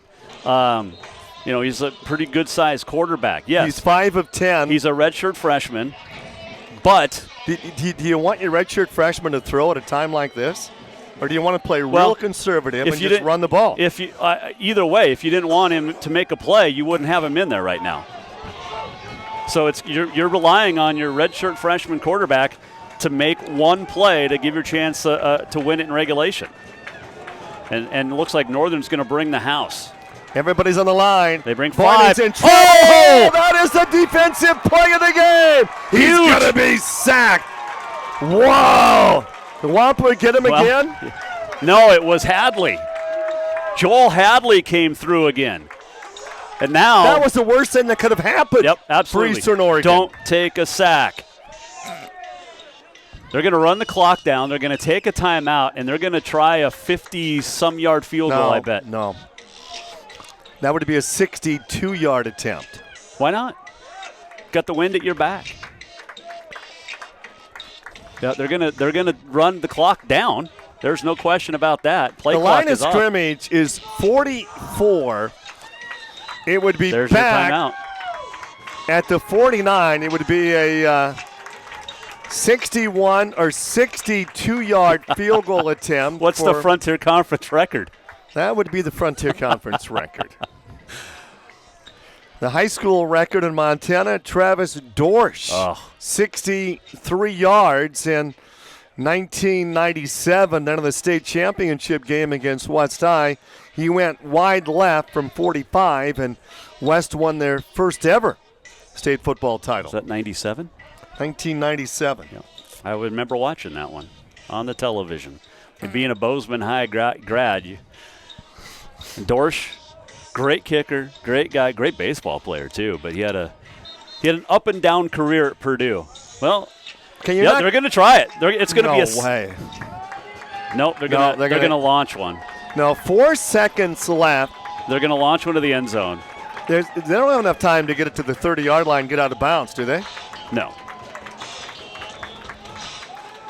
No. So, Hail Mary. Yep. Boning's going to throw this one 60 yards to the end zone. He's got the Boning arm. Airs it out. And it's going to be knocked to incomplete. The ground. You don't catch the ball, you knock it down. And can you say overtime? Ugh. Sure you can. This game's going into overtime. We are tied at 13. And we're going to start from the 25-yard line. In the Army National Guard, you'll serve part-time to be ready to respond at all times.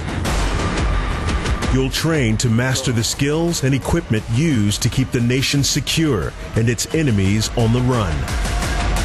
You'll learn to be a leader and a member of a team.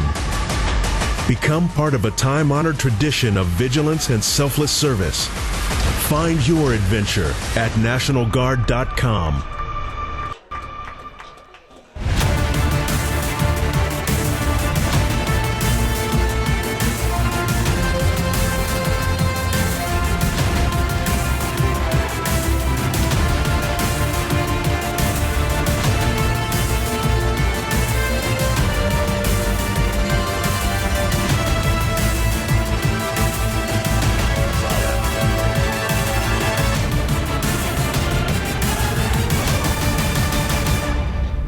At Independence Bank, we're local and you're our neighbors. For generations, we've worked hard to earn the trust of our customers. The decisions we make are based on how to best serve the people and communities on the High Line.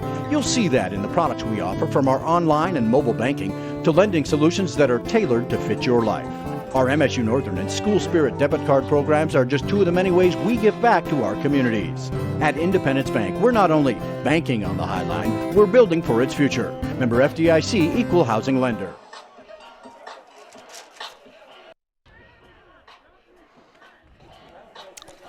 .186 total yards for MSU Northern through regulation, 206 for Eastern Oregon. Both teams with just one touchdown, both with 2 field goals, and we're tied at 13. We're going into overtime. Rocky Erickson alongside Jason Walker. The Lights are trying to win not just their first game this season, but they're trying to snap a 21-game losing streak as the Lights were 1-10 last year.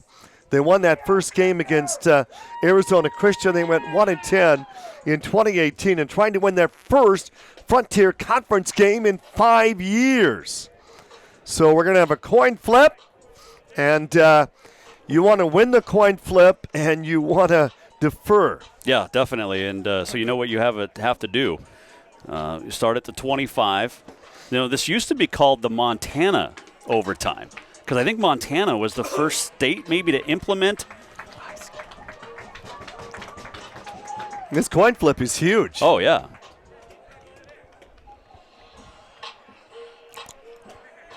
And if you lose a coin flip, do you want to go with the wind or against the wind? Or does it really matter? I don't think it matters. Nobody's leaving here, Jason. No. Well, we're definitely not. You know, Mr. Paulson gave me the coin they used at Carroll for the coin flip, and I lost it. What? You think he'll give me another one? I don't know. I'd like to have one. Let me ask you something. This was a topic on my my sports show this week. Championship rings. I'm sure you saw the Milwaukee Bucks gaudy championship ring. The top comes off to be worn as a necklace. It's got, so many diamonds. Can we do away with the gaudiness? Here we go.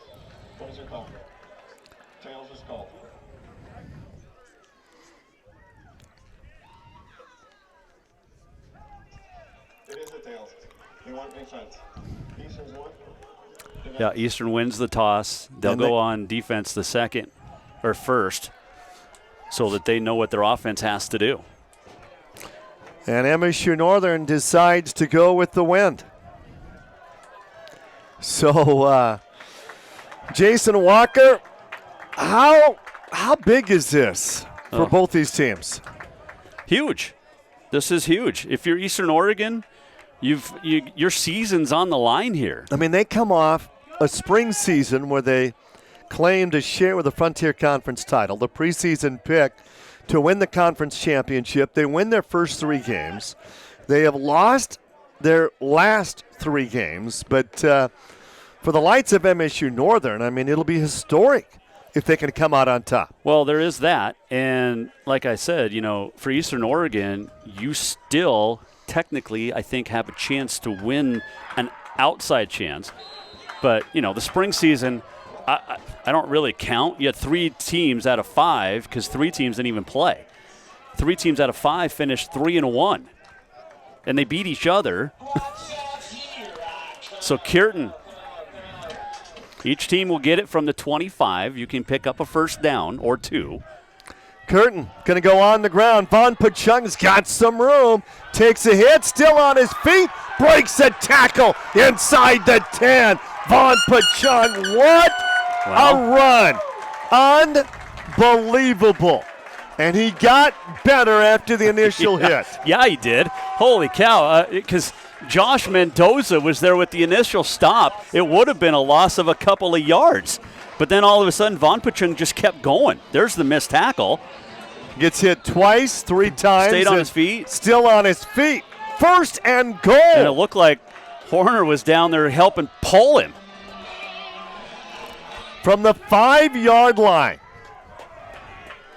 So you only have to go for 1 if you score a touchdown until the third extra Smith. session. And he gets upended. Yeah. Tripped up at the 6-yard line. That's going to be a loss of 1. Boy, what a game, Jason. Fantastic.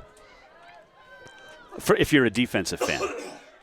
If you're a fan of defense, you have loved this game. If you're a fan of offense, it's like a pitcher's duel. 2nd down and goal at the 6. Curtin. Smith again, this time left side. Inside the 3, still on his feet, and brought down at the 2-yard line. 3rd down coming up for MSU Northern. You see the guy getting off the bottom of the pile there.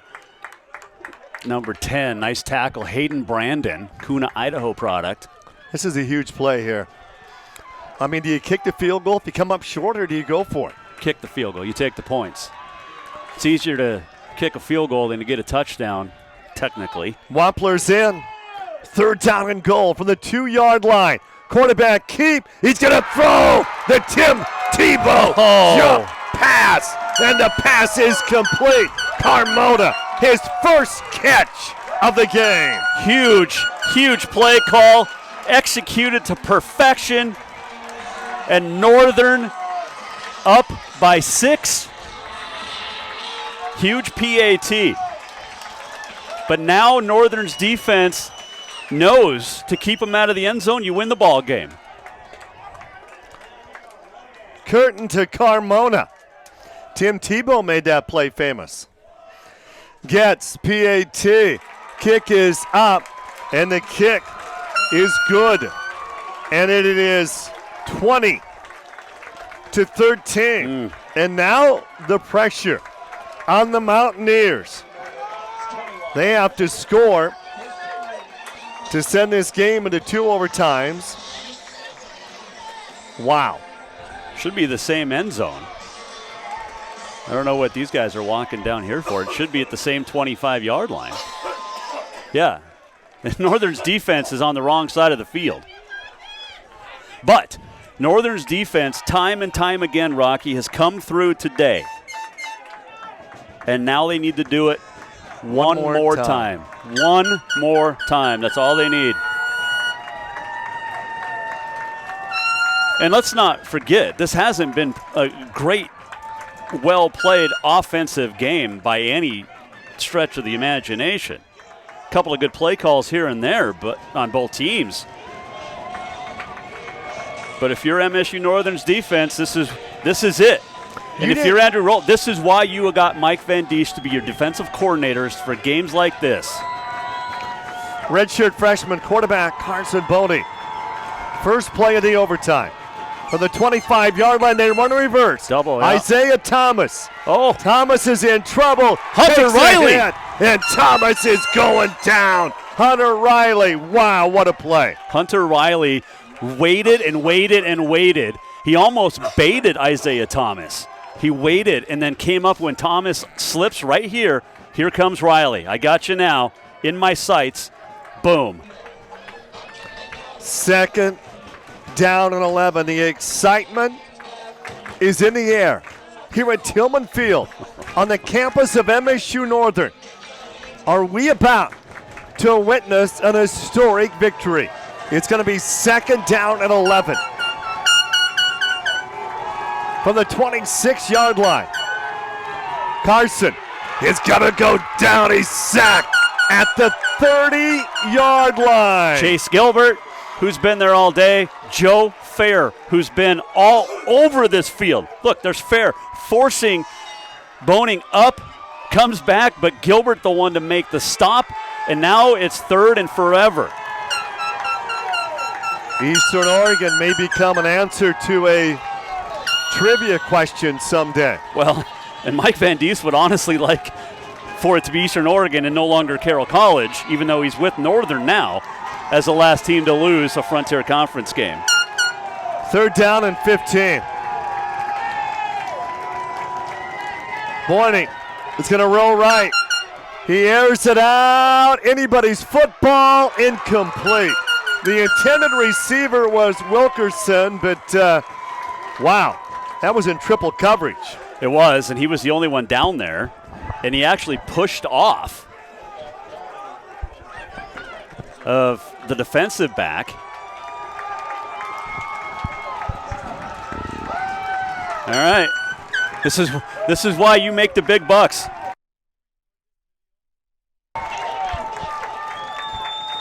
And a timeout. Are they going to take a timeout? There's no timeouts. 4th down. This is it, folks. 4th down and 15. Eastern Oregon needs to get to the 15-yard line. Everybody on their feet. Curtin.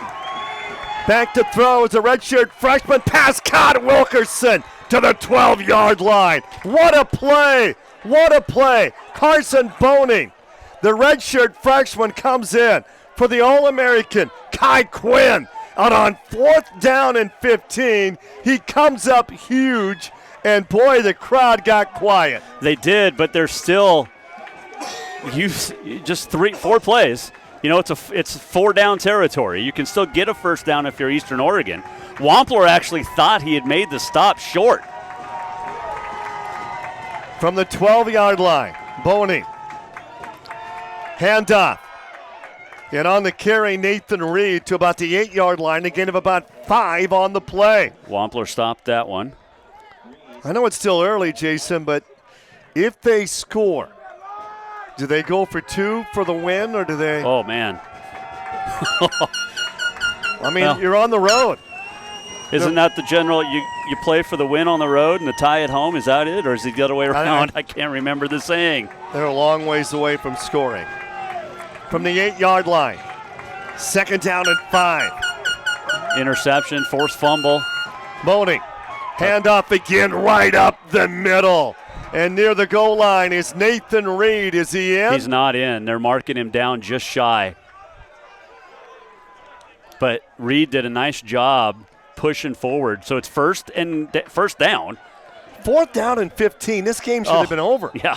Well, playmakers make plays, and a redshirt freshman? Tim Camp and offensive coordinator Andrew Woody going with their redshirt freshman in place of, like you said, All-America Kai Quinn. 1st and goal. The 1-yard line. But again, you still have to get in and then make the decision. The big guys are in.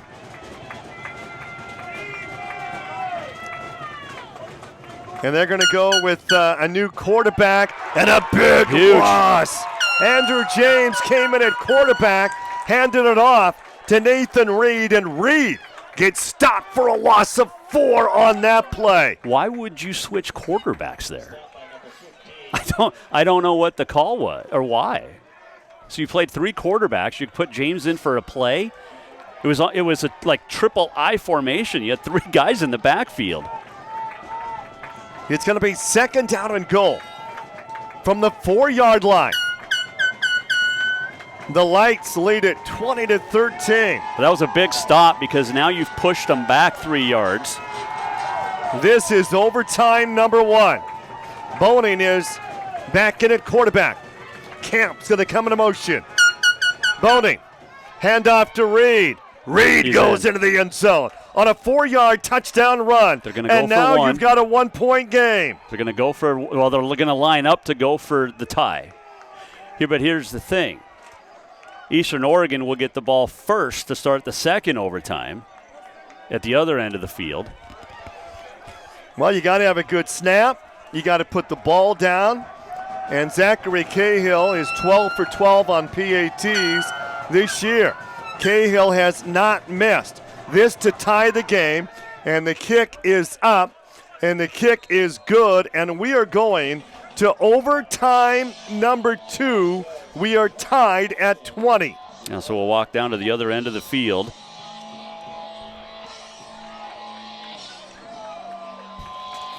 You know, our TV crew is thinking, is this game ever going to end? 4th and 15. Give credit to Boning, though. You know, Northern's defense did everything it needed to, except on 4th and 15, playing a little prevent. Allowed the receiver to get open underneath. Wampler thought he made the stop, but Northern's defense will go out first. Eastern Oregon's offense right back out. I can't imagine the pressure on the PAT. Oh. I mean, you have to have a good snap, a good hold, a good kick to extend this game into the 2nd overtime. I think we're going to keep it on this end of the field. Yeah, and I'm surprised by that because every other overtime session I've ever seen, you go to the other end.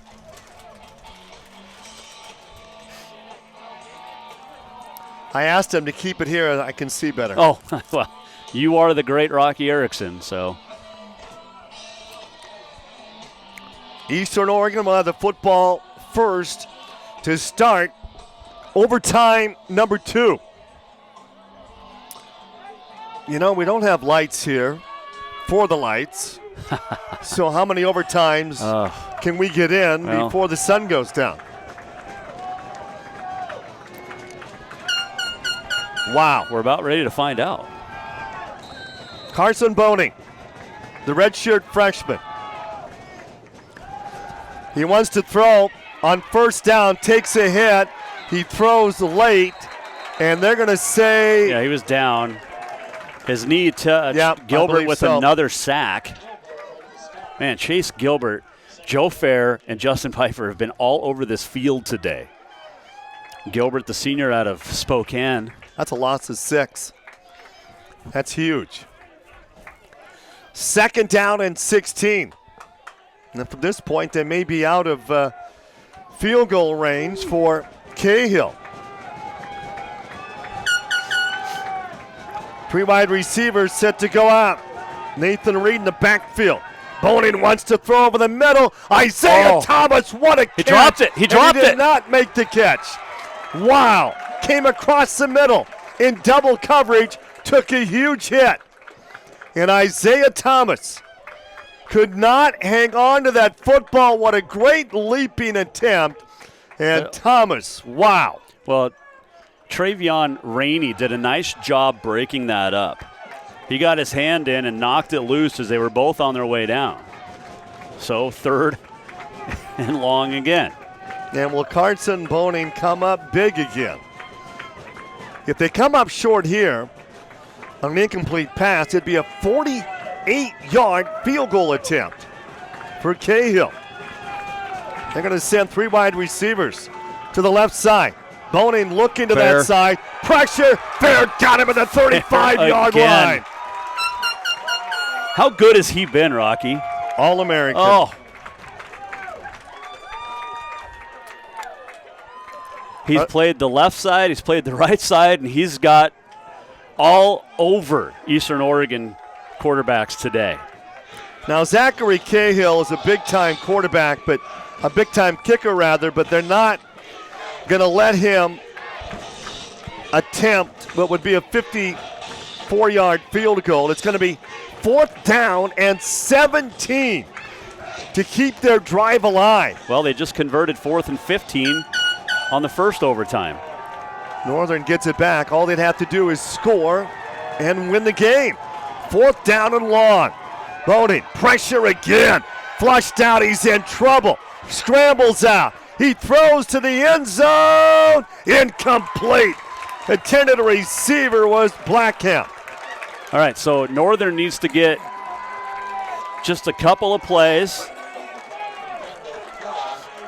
I'd run 3 times right in the middle of the field every time and set it up dead center for your field goal kicker. I would guess it would be Getz. Zook kicked the short field goal. Getz kicked the longer one. All you need is a field goal to win. That's it.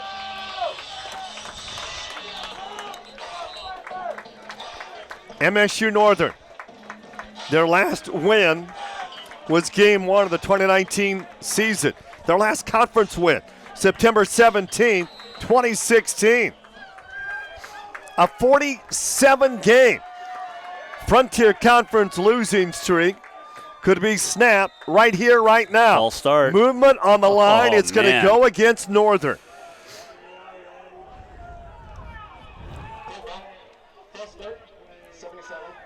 That's just the 7th penalty, but it's not a good. Eastern Oregon's only had 1 penalty today, Rocky. That's the 8th combined. That's it. Clean game. 1st and 15. Curtin going to keep it on the ground, and wow! What a run.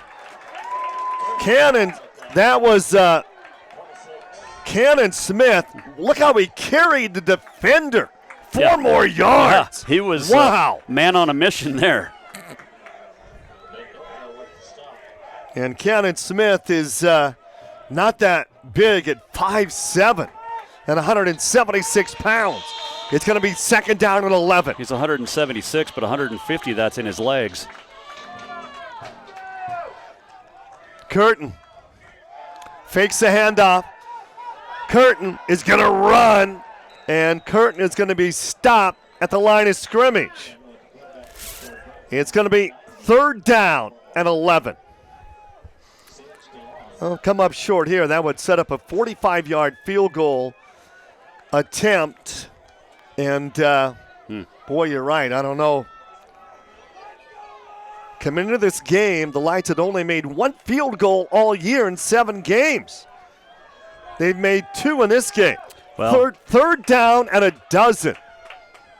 Curtin, he's going to keep it.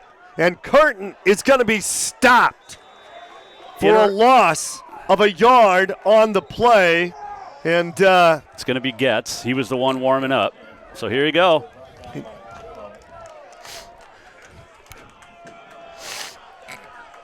$46 yards. If not, we go to a 3rd.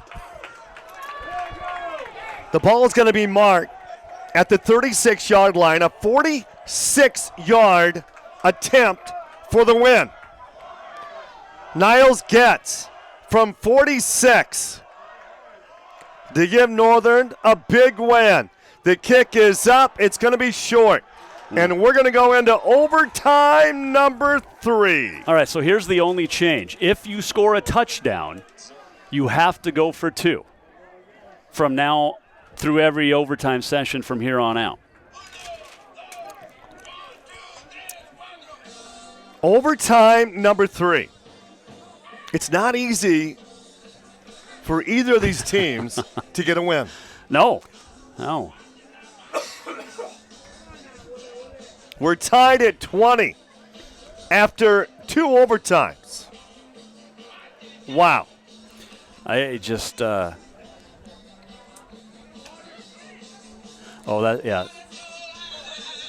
Thank you for the email. Kai Quinn was a freshman in 2016. Zach Bartlow was the quarterback. Now I remember vividly. He was really, really good all the way into that semifinal game against Baker, Kansas. Not Reinhardt. That was close. Well, check this out. On the 3rd overtime, we start from the 3-yard line. Yeah. They did this to speed up because we've gone 7-8 overtimes in college football in the last few years, so they made the change. So instead of the 25-yard line, the overtime will start on the 3-yard line. But you do still have to go for 2. And Northern will have the football first. Overtime number 3. Wow. What a great game. Yep. And timeout taken by Northern. You just had a minute to figure out a play to get started in the 3rd overtime, and you have to take a timeout. Maybe they just realized it started on the 3. They may have. Because you can promise you, MSU Northern has not been in a lot of overtimes lately. Wow. Coming up next week, the Lights will host Montana Western. 1 o'clock game. They lost to Western in week 2, 42-28, a game that SWX, we were there. For Eastern Oregon, they're going to be at home against the Saints of Carroll College. In week number 3, they beat Carroll College 10-7. Can you imagine in the Frontier Conference scoring 10 points and winning a football game? Well, it happened. I was talking to Mike Van Diest. His last game he coached at Carroll in 2018 against Eastern Oregon, it was 8-7. A safety and 2 field goals won the game for Eastern Oregon in that one down at Nelson Stadium. I'll be here for the call next week when Western comes to town. I'll be doing state soccer.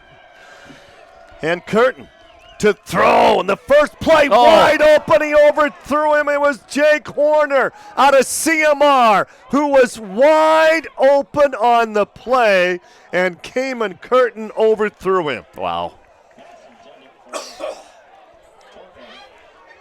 Wow. Watch this. Wide open. So now Eastern Oregon gets a play. Now Eastern Oregon gets the ball. From a 3-yard line. All they need is just put it in the end zone or kick a field goal. Oh, you can't kick a field goal. No. Yeah, we're all trying to figure out all these new overtime. Third overtime, it starts at the 3, and each team gets the football. Wow. One play. All right. You get one shot here, folks. It's a one-play overtime. Carson Boning. Shotgun formation. Boning wants to throw. Airs it out. It's knocked down. It's incomplete. Oh, my. Huge stop there. And Joshua Rose was in on it. Hunter Riley. I think Wampler. And now we go to the fourth overtime. Do you just kick a field goal on your first down? I'm looking at the rules, and I can't see anything about if you can kick a field goal. Well, there's no way that wouldn't be fair for the team with the second possession. Right. One play. I didn't know that. But then again, I mean, I've never done a 4 overtime game before. 4 overtimes here in Havre. I bet you for 98% of the people here, they're like, what's going on? Yeah, I was just going to say that. I'm literally looking at the rules of overtime, and unless I'm missing something. I could understand the 3-yard line, the third overtime, but just one play? Yeah. That was new to me. So Eastern Oregon will go first. Both teams tried to pass in the third overtime. A one-play overtime from the 3-yard line. You got to remember, I've only done this for 40 years, so I've never done a 4 overtime football game before. I have not either. Boning. And I'm doing a 25. Boning will throw. Boning will run. Boning will go down, and now the Lights have a chance to win the game again. This is overtime number 4.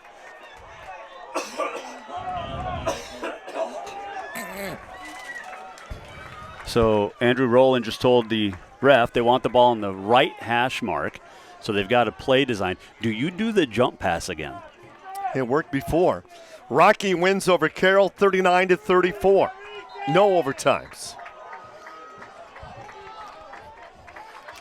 6-1 now. Last time that Rocky won a playoff game was in 1998. 5 years is a long time to go between conference victories. It's been a while since the Frontiers won a playoff game. Here we go. Cayman Curtin out of the shotgun in the fourth overtime.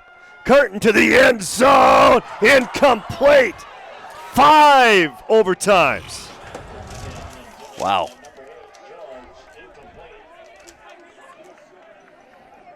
Wow. And now we're going into our 5th overtime. I just got a text message from a former Havre Blue Pony that said, "What's going on?"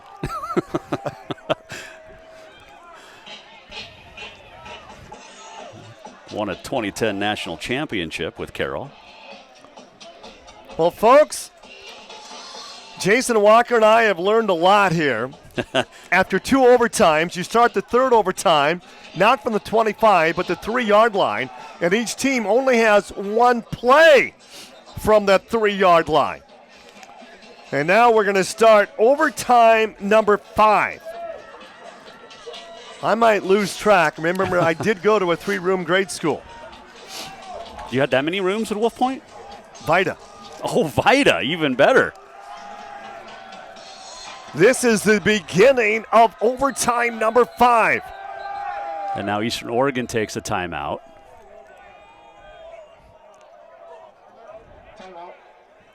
Well, they've tried to pass. They try to run now?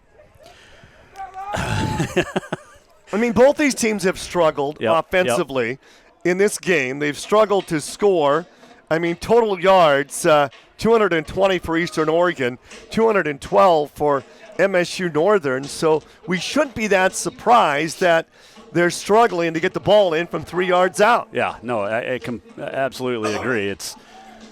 I got nothing right now. Well, the scoreboard is right, folks. If you just joined us, it is overtime number 5. We're tied at 20. The Lights are trying to snap a 47-game Frontier Conference losing streak. Did you see the Montana Tech Southern Oregon score? 34-14 Tech. Diggers are not bad this year. Well, in the Frontier Conference, I mean, come on. All right. Northern offense. They've got the heavy Rampler's package. In. Yep. It's either going to be a run to the left or a sneak. Horner is going to come in motion. And another timeout. No. Andrew, the ref stopped it. The ref stopped the play. No penalty. The refs just blew a whistle and stopped the play. Andrew Rowland and the coaching staff are not happy. Curtin out of the shotgun. Curtin's going to run behind Rampler. He's going to go into the end zone, and he scored. Now they have to go for 2.